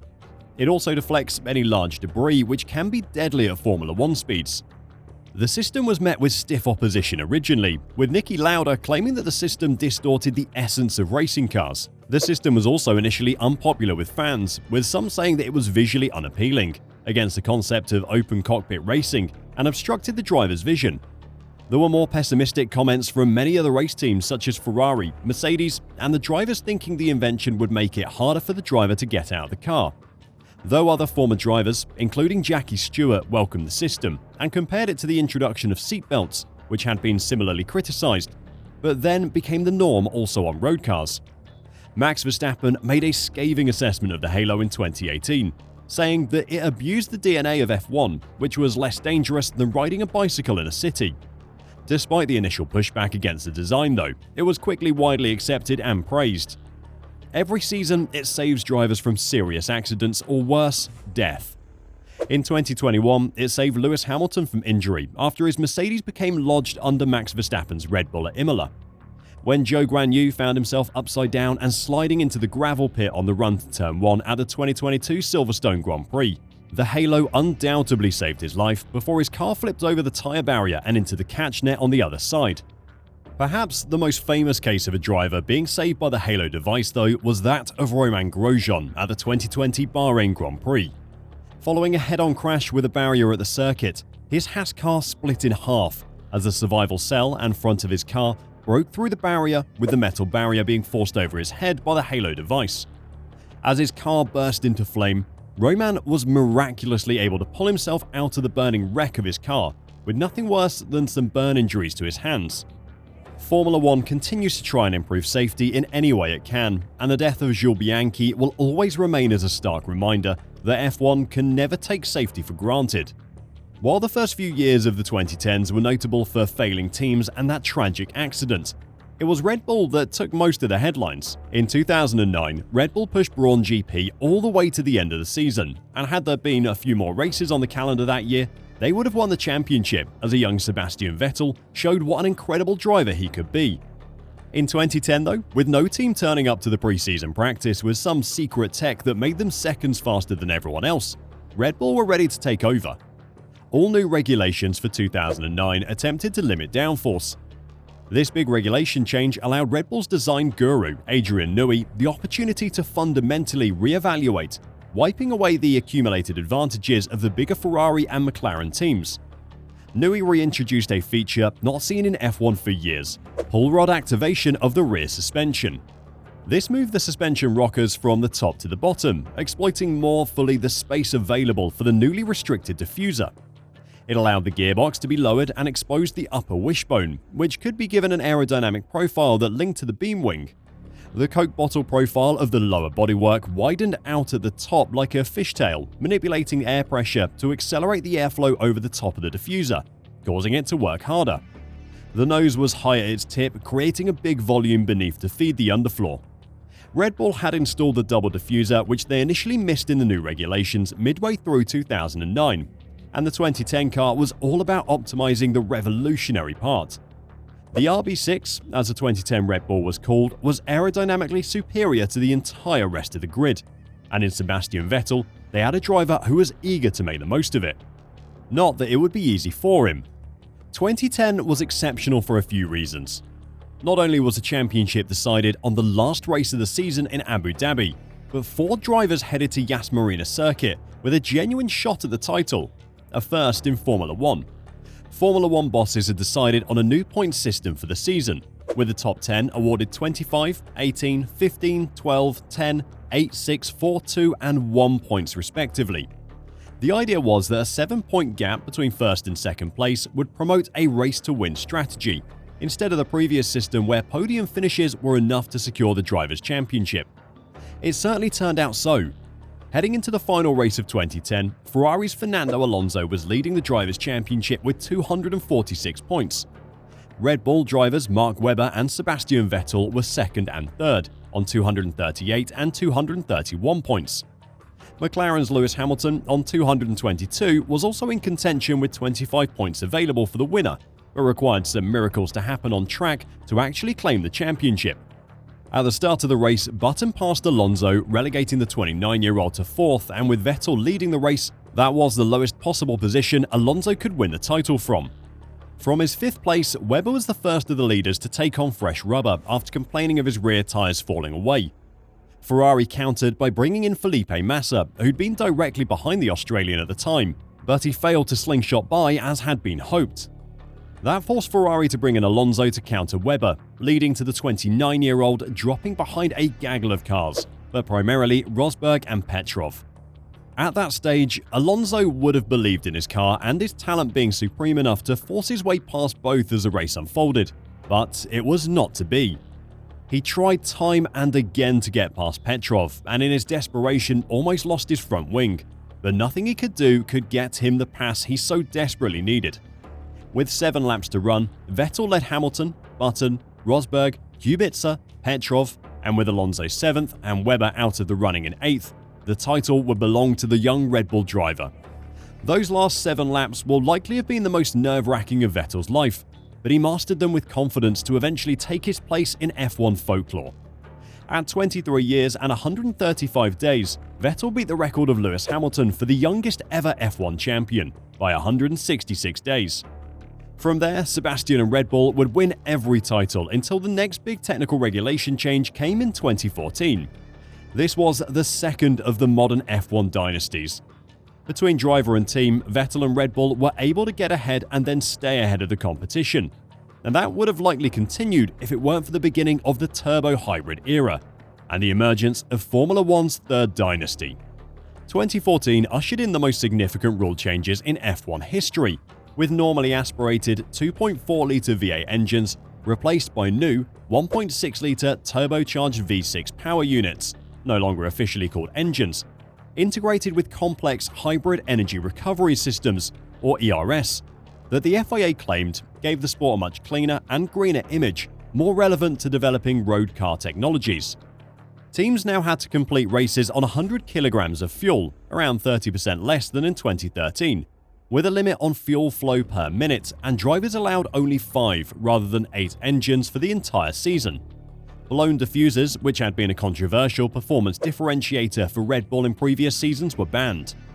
The result was slow, unreliable, and uncharacteristically quiet F1 cars. Bernie Ecclestone, head of F1 at the time and a long-time critic of the pending switch to the new generation engines, was horrified by the softness at the season-opening GP in Australia, vowing to find a way of making them sound like racing cars. But while the reintroduction of titanium skid plates and the sparks that come with them would help a bit in 2015, the racing consequence of the new engines in their freshman year was that Red Bull and Ferrari had a huge horsepower disadvantage to Mercedes, from which neither team could recover. No one, not Renault, not Ferrari, not even Honda, ever figured out how to match the Germans for speed and efficiency under the new constraints. The Mercedes boss and part owner Toto Wolff would later say that the Mercedes team had to run their engine at a suboptimal level to lower the power output, because if they'd used their 2014 engine at its full power, they were sure the FIA would have stepped in to ban the parts that were giving them such a massive advantage, specifically the split turbo. That 2014 season was only a battle between the two Mercedes drivers, Lewis Hamilton and Nico Rosberg, with the two of them only failing to win twice. Apart from the 5 retirements between them, they only failed to have both cars on the podium twice, once in Hungary and once in Abu Dhabi. The rest of the field weren't even close to being competitive, with the Mercedes cars regularly finishing over 20 seconds ahead of their closest competitor. Nonetheless, the World Championship would not be decided until the final race of the season. This was mostly due to the Mercedes team, under Toto Wolff's leadership, letting their drivers battle each other throughout the season.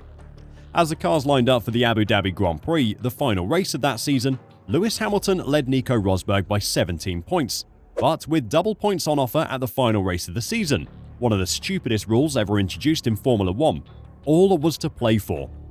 Rosberg had pole position with Hamilton in second, but an incredible launch from Lewis gave him the lead into turn 1, and from there, the race and title was decided.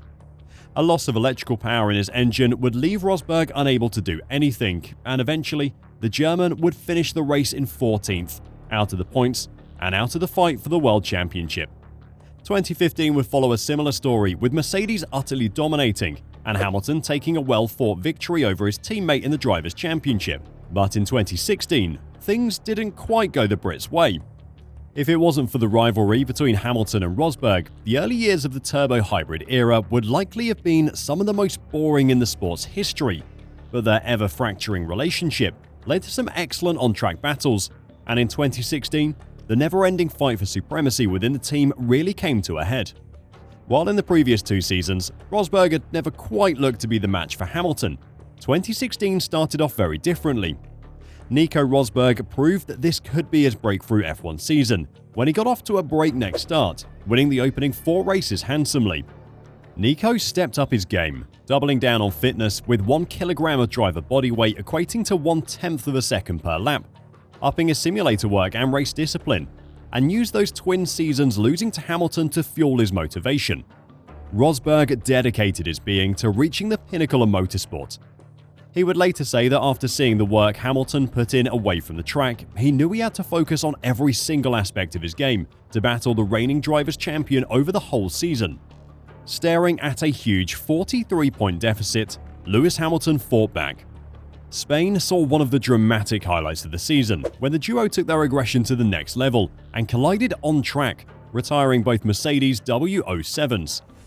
A similar string of Grand Prix victories taken by Hamilton in Austria, Canada, Monaco and Germany shifted the balance back, and by the August break, Lewis had narrowed the deficit to 19 points. At this point, most around the sport were writing off Rosberg. Instead, he strung together spectacular victories at Spa, Monza, Marina Bay and Suzuka. That winning run was followed by Hamilton's engine failure and retirement from P1 in Malaysia, one of several races in which Lewis faced mechanical issues. Another sign that 2016 would be Nico's year. The last 4 Grand Prix of the season all ended up 1-2 for Mercedes, with Hamilton on top from Rosberg each time. Nico arrived at Abu Dhabi in late November, nursing a 12-point lead.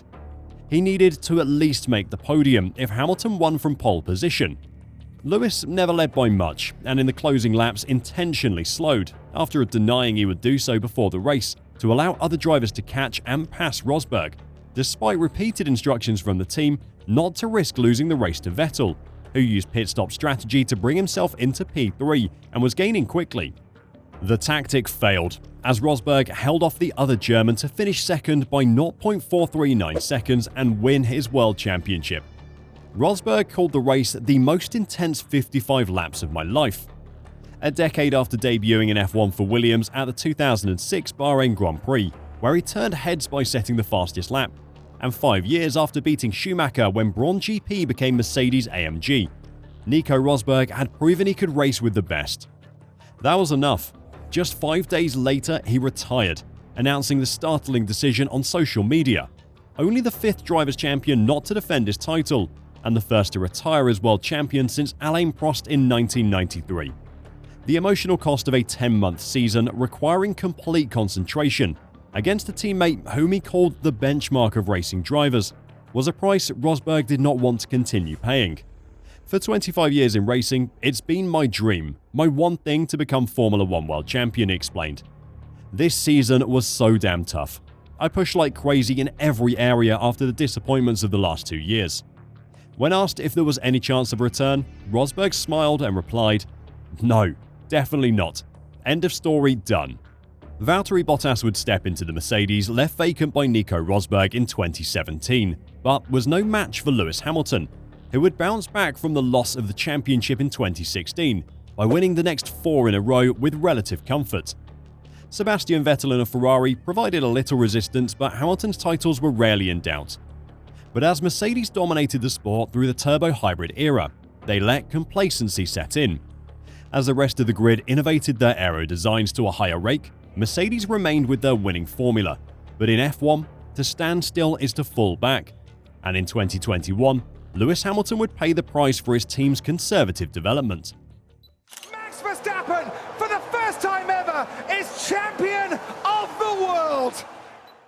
As the Formula 1 world geared up for the 2020 F1 season and another year of expected Mercedes dominance, a tragedy occurred as the world grappled with the COVID-19 pandemic. Prior to the start of the season, Ferrari and AlphaTauri expressed concern about the spread of the virus and its effects on the championship. Both teams are based in Italy, which had suffered one of the worst outbreaks of the virus outside China at the time, and so both Ferrari and AlphaTauri were therefore concerned over the ability of their staff to leave a quarantine zone that was established in northern Italy. Ross Brawn, the managing director of the sport at the time, announced that Grand Prix would not go ahead if a team were blocked from entering a host nation, but that events could go ahead if a team voluntarily chose not to enter a host nation. In spite of everything going on around the world, the paddock arrived in Melbourne for the season opener on the 15th of March. With Mercedes expected to carry on where they'd left off, dominating the last 5 years, all the talk in the lead up to the opening race was of COVID-19 and what it could mean for the sport. In the early days of the pandemic, information about the virus was scanned and misinformation was running wild. No one really knew what was going to happen, and there was no plan for Formula 1. Despite some of the teams and drivers voicing their outright disgust that the season was going ahead as planned, the sport had hundreds of millions of dollars riding on delivering the season that was scheduled. In Australia, hundreds of thousands of fans had spent their hard-earned money to get tickets for the season opener, and F1 had to provide. The season-opening Australian race was abruptly cancelled shortly before the start of the first free practice session, after it was revealed that a member of the paddock had contracted COVID. With no idea about the contagiousness of the virus or the risks associated with having it, the sport's owners Liberty Media had to take the difficult decision to cancel the race, with fans sitting in grandstands waiting for the start of free practice. Surprisingly, the rest of the season was not immediately cancelled.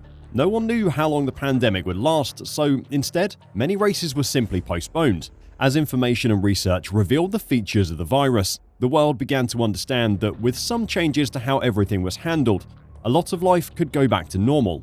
After horribly mismanaging the originally planned opening round of the season in Australia, Liberty Media and the FIA did extremely well to host 17 races between July and December. It's easy to imagine why the 2020 Formula 1 season would have stretched the teams more than ever before. At first, only 8 races were announced, presumably enough to label the season as a World Championship based on the FIA's sporting regulations. As the first part of the season progressed, Formula 1 announced races on the go. At one point, the participants not knowing whether the championship would be decided over 12, 15 or more races. The other impact was on the drivers, most of them being forced to remain in their own bubbles and spend weeks away from home. Pierre Gasly's house was burgled, while Lewis Hamilton commented that this season took more away from him on the personal front than ever before. And of course, 3 drivers missed out on races due to being infected by the virus: Sergio Perez, Lance Stroll, and then Hamilton himself. The COVID-19 impact saw Formula 1 scrap the original calendar for 2020 and offer a far bolder revised version. A handful of circuits returned to host races: Portimao, Nürburgring, Turkey, among others, while Mugello hosted its first ever Formula One Grand Prix. The addition of new and returning venues increased unpredictability of form, except for Mercedes, and offered something for fans to get excited about during a year of fear. The cancellation of the Monaco Grand Prix meant that 2020 would mark the first time since 1954 that the race had not been held. Before the teams fought for championship honours, they came together for Project Pit Lane, Formula One's contribution toward the fight against COVID-19. The teams used their advanced understanding of technology to help with the manufacturing of respiratory devices. This included rapid design, prototype manufacturing, test and skilled assembly, things that Formula One excel at. From assisting only the automobile industry, Formula One teams were now assisting humanity at large. While it was an incredible effort from Formula One to get a 17-race calendar together for 2020, the extra measures required to do so and the cancelled races had an impact. Financially, COVID-19 almost crippled Formula One. What had been an overall profit of $17 million for F1 in 2019 turned into $386 million loss. This massive financial loss was felt throughout the sport. Team payments are influenced by the sport's revenues and dropped from $1,012 million in 2019 to $711 million in 2020. And that figure for 2020 included one-time fees that were related to the team signing up to the new Concorde Agreement. The sport had planned to overhaul its technical regulations for the 2021 championship in one of the largest changes in its 70-year history. The pandemic prompted these changes to be postponed until 2022, with teams required to enter their 2020 cars in the 2021 championship to minimize the financial stress placed on the teams. The sport had also planned to introduce a $175 million budget cap in 2021, which was later revised to $150 million. Teams called for further revisions to $100 million, arguing that the pandemic threatened the future of 4 of the 10 teams. Despite the budget cap being introduced and financial support from the sport, some teams were not able to escape the impact of the COVID-19 pandemic. Having been in the sport and headed by the Williams family since 1977, the Williams team is one of the longest running and most successful teams in the sport's history, but with money running out, the Williams family were forced to sell the team to American investors, Doralton Capital. Under Frank Williams' guidance, the team had won 9 Constructors' Championships, 7 Drivers' Championships, and 114 races. Under his leadership, they'd seen some of the best drivers to ever grace the sport drive their cars. But after 43 years, on Friday 21st, August 2020, the team left his care. With everything else changing due to the pandemic, one thing remained the same. Lewis Hamilton won the Drivers' Championship by well over 100 points. But behind him, a young Dutchman had been slowly catching. At Red Bull, the car design guru of modern F1 Adrian Newey had been slowly but surely innovating, looking for any edge he could find to upset the established order in Formula One and dethrone Mercedes and Lewis Hamilton. Still, Max Verstappen finished the 2020 season 133 points behind Hamilton, and with the introduction of the budget cap and the FIA limiting the parts that teams could work on to try and save money, no one expected anything other than another season of Lewis Hamilton comfortably cruising to victory. Some rule changes were enacted by the FIA as well. The floor of the cars were clipped in order to reduce downforce for 2021. This change was expected to reduce downforce levels by 5%.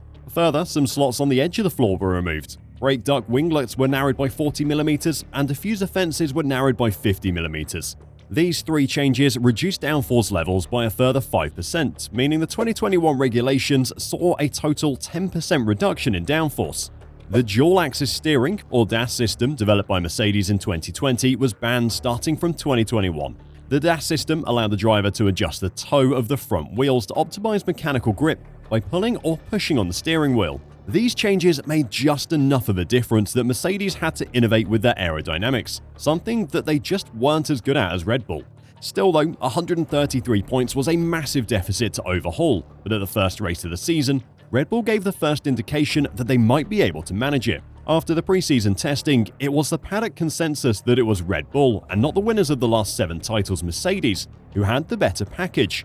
And that played out through much of the weekend, with Verstappen comfortably on pole and ahead in the race in the early stages. But a combination of Mercedes' strategy and superb Hamilton management out in front led to an epic conclusion, with Verstappen charging up behind the 7-time champion in that faster car. Hamilton held his nerve and, critically, Verstappen miscued his one overtaking opportunity late on. by running wide in passing the Mercedes. He had to cede position afterwards and wouldn't get close again. A thrilling wheel-to-wheel battle between F1's two stars, who'd rarely gone head-to-head before, represented the perfect start to the season and a sign of exactly what was to come. The two would trade wins through the opening 5 races of the season, but in Baku, the season's first big shock would happen. Everything was pointing towards a Verstappen victory as he led a Red Bull 1-2, with Hamilton not able to match Max or Perez in the race, with few laps remaining. But a dramatic and cruel tyre puncture caused by a problem with the Pirelli tyres at the race ended the title leader's race completely and gave Hamilton the perfect chance to claw back some points. Hamilton started second for the race restart and looked set to pass Perez into turn 1 when he inadvertently switched a brake switch on his Mercedes steering wheel and missed the corner completely. That dropped him out of the points, leaving Perez to win. It was a monumental mistake from Hamilton, but the real impact of the mistake wouldn't be felt until much later in the season. The error proved an even bigger setback for Hamilton as Verstappen would go on to win the following 3 races, and going into the Silverstone Grand Prix, Max was starting to pull ahead in the championship, leading Hamilton by 182 points to 150. While the two drivers had fought hard up until this point, it was in England that the title battle truly ignited. After Verstappen won the first ever sprint race at Silverstone, extending his lead to 33 points on the Saturday, Hamilton knew he could ill afford to drop further behind his rival in the main Grand Prix. A thrilling wheel-to-wheel duel ensued straight off the line over the race's opening half a lap, before the rivals came to Cobb's corner. With Hamilton trying to overtake down the inside, but Verstappen holding his line on the outside, the type of collision that many long thought inevitable had finally happened. While the Mercedes was able to continue, Verstappen flew off the circuit at high speed into the barriers at around 180 miles an hour and was later taken to hospital for precautionary checks. After the post-red flag race restart, Hamilton fought back from a 10-second time penalty to overtake Ferrari's Leclerc on lap 50 of 52, as he secured a record-extending 8th win in front of his home fans, suddenly reducing Verstappen's lead to just 8 points. Seeing Hamilton's wild celebrations while lying in his hospital bed, Verstappen was outraged by the lack of sportsmanship from his competitor, and from then on, the two were at knife points. A poor result in Hungary for Verstappen and a curtailed Belgian Grand Prix meant the situation going into the race at Monza was Verstappen led Hamilton by just 3 points after 13 rounds of racing. Starting from pole, Verstappen appeared well set to stretch his championship lead over Hamilton, but he lost the lead to the fast-starting Daniel Ricciardo. After both suffering slow pit stops, Hamilton and Verstappen's races ended in the gravel at the first chicane, after a frightening clash on lap 26, as the Red Bull attempted to overtake the Mercedes. Verstappen was this time found at fault and handed a 3-place grid drop for Russia. Hamilton was undoubtedly saved during the accident from serious injury by his car's halo. At the following race, Hamilton would register a historic 100th Formula 1 win. Going into the final 4 races of the season, Verstappen had managed to build a lead of 19 points and, on form, looked to have the stronger car. Hamilton's title hopes looked to be evaporating when he was disqualified from qualifying for a rear wing infringement, meaning he started the sprint race from the back of the grid instead of the head of the field. The Brit would go on to produce one of his best ever weekends of driving though. He somehow recovered to finish 5th, but a 5-place grid penalty for an engine change meant he'd start Sunday's event back in 10th. Hamilton wasn't going to let the 9 cars in front of him stop his title charge though. The rivals went head-to-head for much of the race, and Verstappen angered Hamilton with a questionable defense into turn 4 on lap 48. The Mercedes driver made the decisive overtake 11 laps later though, reducing Verstappen's lead to 14 points as the paddock headed to the Middle East for the final 3 races of the season. The Qatar Grand Prix was a case of damage limitation for Verstappen after he was given a 5-place grid penalty for a yellow flag infringement in qualifying. Hamilton converted his dominant pole into a runaway and crucial win to strengthen his hopes of winning a record 8th world title. Verstappen's lead was reduced to just 8 points with 2 races remaining. The penultimate race of the season proved to be one of F1's greatest ever. Hamilton and Verstappen collided again in one of numerous incidents between the pair at the inaugural Saudi Arabian Grand Prix. Hamilton was in complete control when Mick Schumacher crashed into the barriers on lap 10, with the Brit pitting under the subsequent safety car. Schumacher's incident brought out the red flag though, and Verstappen, who led the restart having stayed on track, pushed Hamilton wide after his title rival got off the line quickest. However, Perez, Nikita Mazepin and George Russell all crashed out, bringing out another red flag. Pushed back to third for this restart, Verstappen leapfrogged Hamilton and Esteban Ocon as he reclaimed the lead, setting up an epic tussle between the two title protagonists. Hamilton was forced to take evasive action after being run wide on lap 37, and Verstappen was told to hand over first place, but as the Dutchman slowed, the Mercedes hit him up the back. Verstappen was later penalised for the incident. Hamilton eventually did get ahead, and with Verstappen second again, it meant both drivers entered the season decider in Abu Dhabi level on 369.5 points. The build-up to the season finale had been dominated by talk that such a relentlessly competitive championship might be decided by a moment of controversy. It ultimately was, but not in the manner expected. With the title contenders tied on points for a final race showdown for the first time since 1974, Verstappen took a brilliant pole, yet it was Hamilton who was ahead by the race's first turn.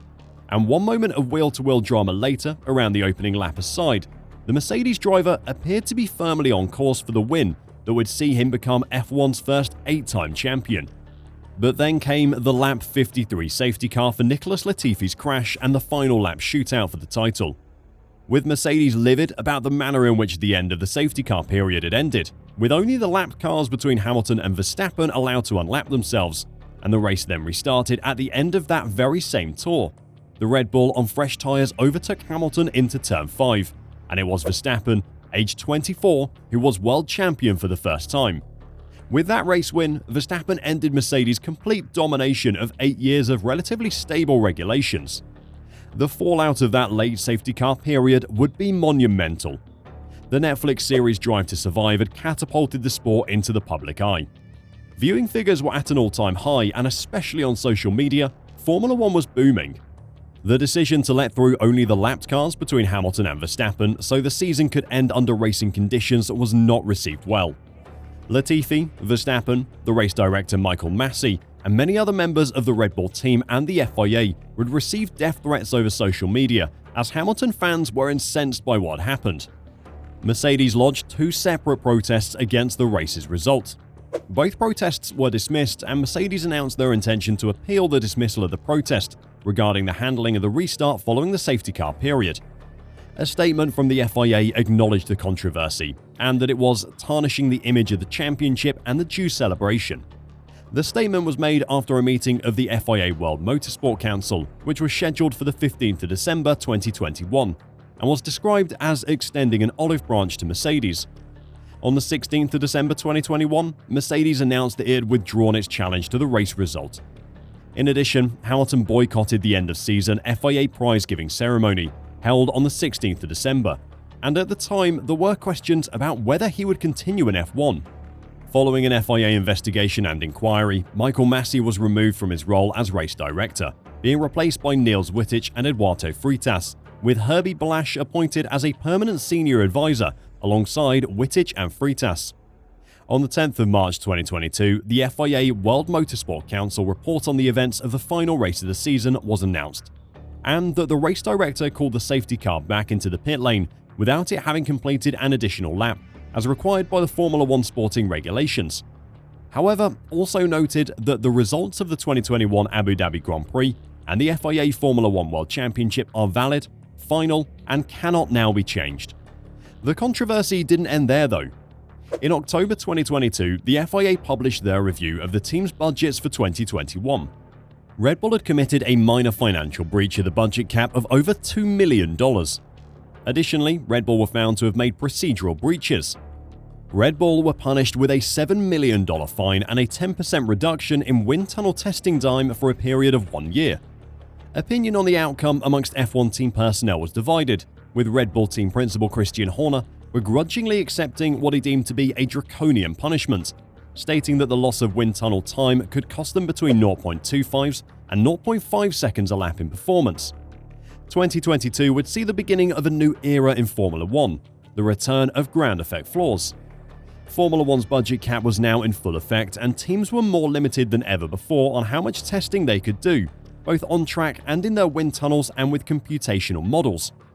The key changes to the cars were all aimed at making the racing closer. Over the previous 8 years, the cars had started to create so much dirty air behind them that it was almost impossible to stay close to a car ahead of you.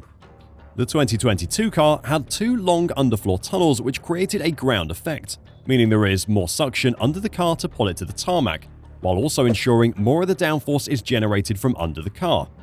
The concept was popular back in the 1970s and 80s in F1.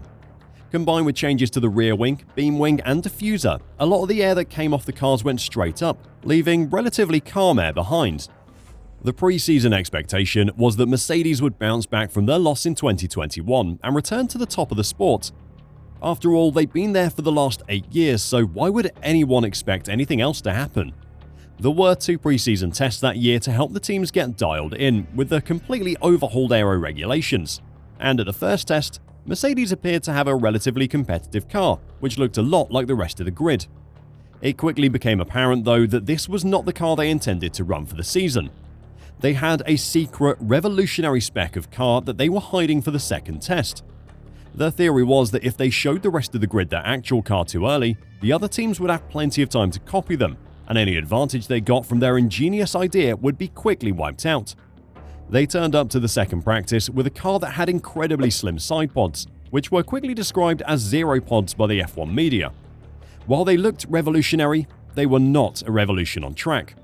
The Mercedes car had massive problems, and by not running it in the first test, they'd essentially given themselves half the testing time of the rest of the grid. An error that proved fatal for the next 2 seasons. Red Bull, on the other hand, had the new regulations dialed in. Their RB18 started the season strongly and only got stronger from there. Ferrari looked competitive to start with, but strategic blunders and a complete lack of effective development meant that Max Verstappen strolled to victory, eventually winning by 146 points. In 2023, Red Bull would carry on where they left off, utterly dominating the sport while their traditional rivals Mercedes and Ferrari floundered. The team would win 21 of the 22 Grand Prix, matching the 1988 McLaren record of winning all but one race in a season. While their winning time margin in individual races was not as big as Mercedes had been at the start of the turbo hybrid era, the calm and confident manner that Verstappen dominated the sport in was utterly unbeatable. The Dutchman won 19 of the 22 races, breaking every single season record in Formula 1 history, and putting in a year-long performance that may never be matched. After 73 years of incredible racing, Formula 1 is continuing to innovate to stay relevant with the modern automotive market. It's leading the way in development of sustainable fuels, made in a lab rather than over millions of years underground. As the globe struggles with the effects of climate change, the auto industry is desperately in search for ways to reduce its impact. By 2030, it's anticipated there'll be close to 2 billion cars on the road, with only 8% of those pure battery electric vehicles. That means that other solutions are needed to slash carbon emissions. As part of F1's plans to be net zero carbon by 2030, the sport is pioneering a drop-in 100% sustainable fuel that can not only be used in F1 cars from 2026, but crucially can be utilized by most road cars around the world. The fuel that F1 will run on from 2026 will be unique and lab-created. E-fuels offer such a wonderful opportunity, says Ross Brawn, who was F1's managing director of motorsports till he retired at the end of 2022. We're working on an e-fuel where the carbon circle is completely neutral, so the carbon utilized to produce that fuel is the same quantity as the carbon emitted from the internal combustion engine. It means that the engines do not add anything to the carbon dioxide in the atmosphere. For over 70 years, F1 has been at the cutting edge of innovation, developing the most efficient power unit and hybrid systems ever created. Now, the sport is focused on helping drive a green revolution for the entire planet. F1 has always pushed technology amazingly well and pioneered genuine technology that can be used in passenger vehicles and road cars and so on, says Brawn. We have an amazingly efficient internal combustion engine. This concept that when you set the competition, if you set it with the right objectives, if the objective is the best sustainable fuel, then manufacturers will pour millions into development to try and achieve that, and then we get all the benefits for the wider society. Formula 1 knows that competition can be an incredible driver of innovation. The sport knows the impact it can have on the world around it and is harnessing that power to try and make a difference globally. Over the best part of a century, Formula 1 has stood at the forefront of automotive innovation. It plays host to the greatest minds in mechanical and aerodynamic engineering and has become a battleground of money and the mind. On track, the world's greatest drivers strive for fractions of a percentage of increased performance, putting their lives on the line every time they step into a car. Formula One has always provided a thrill unlike anything else in the world, and with a more financially and ecologically sustainable future ahead of it, it will stay at the forefront of motor racing and auto innovation for decades to come. F1 thrills us, it excites us, it makes us shout, it makes us cry, and each season it glues us to our televisions for 20+ weekends a year, cheering on our favourite drivers and our favourite teams, letting us revel in its jaw-dropping action and never-ending intrigue. Formula One has been incredible and unmissable for the last 73 years, and it will always continue to be so.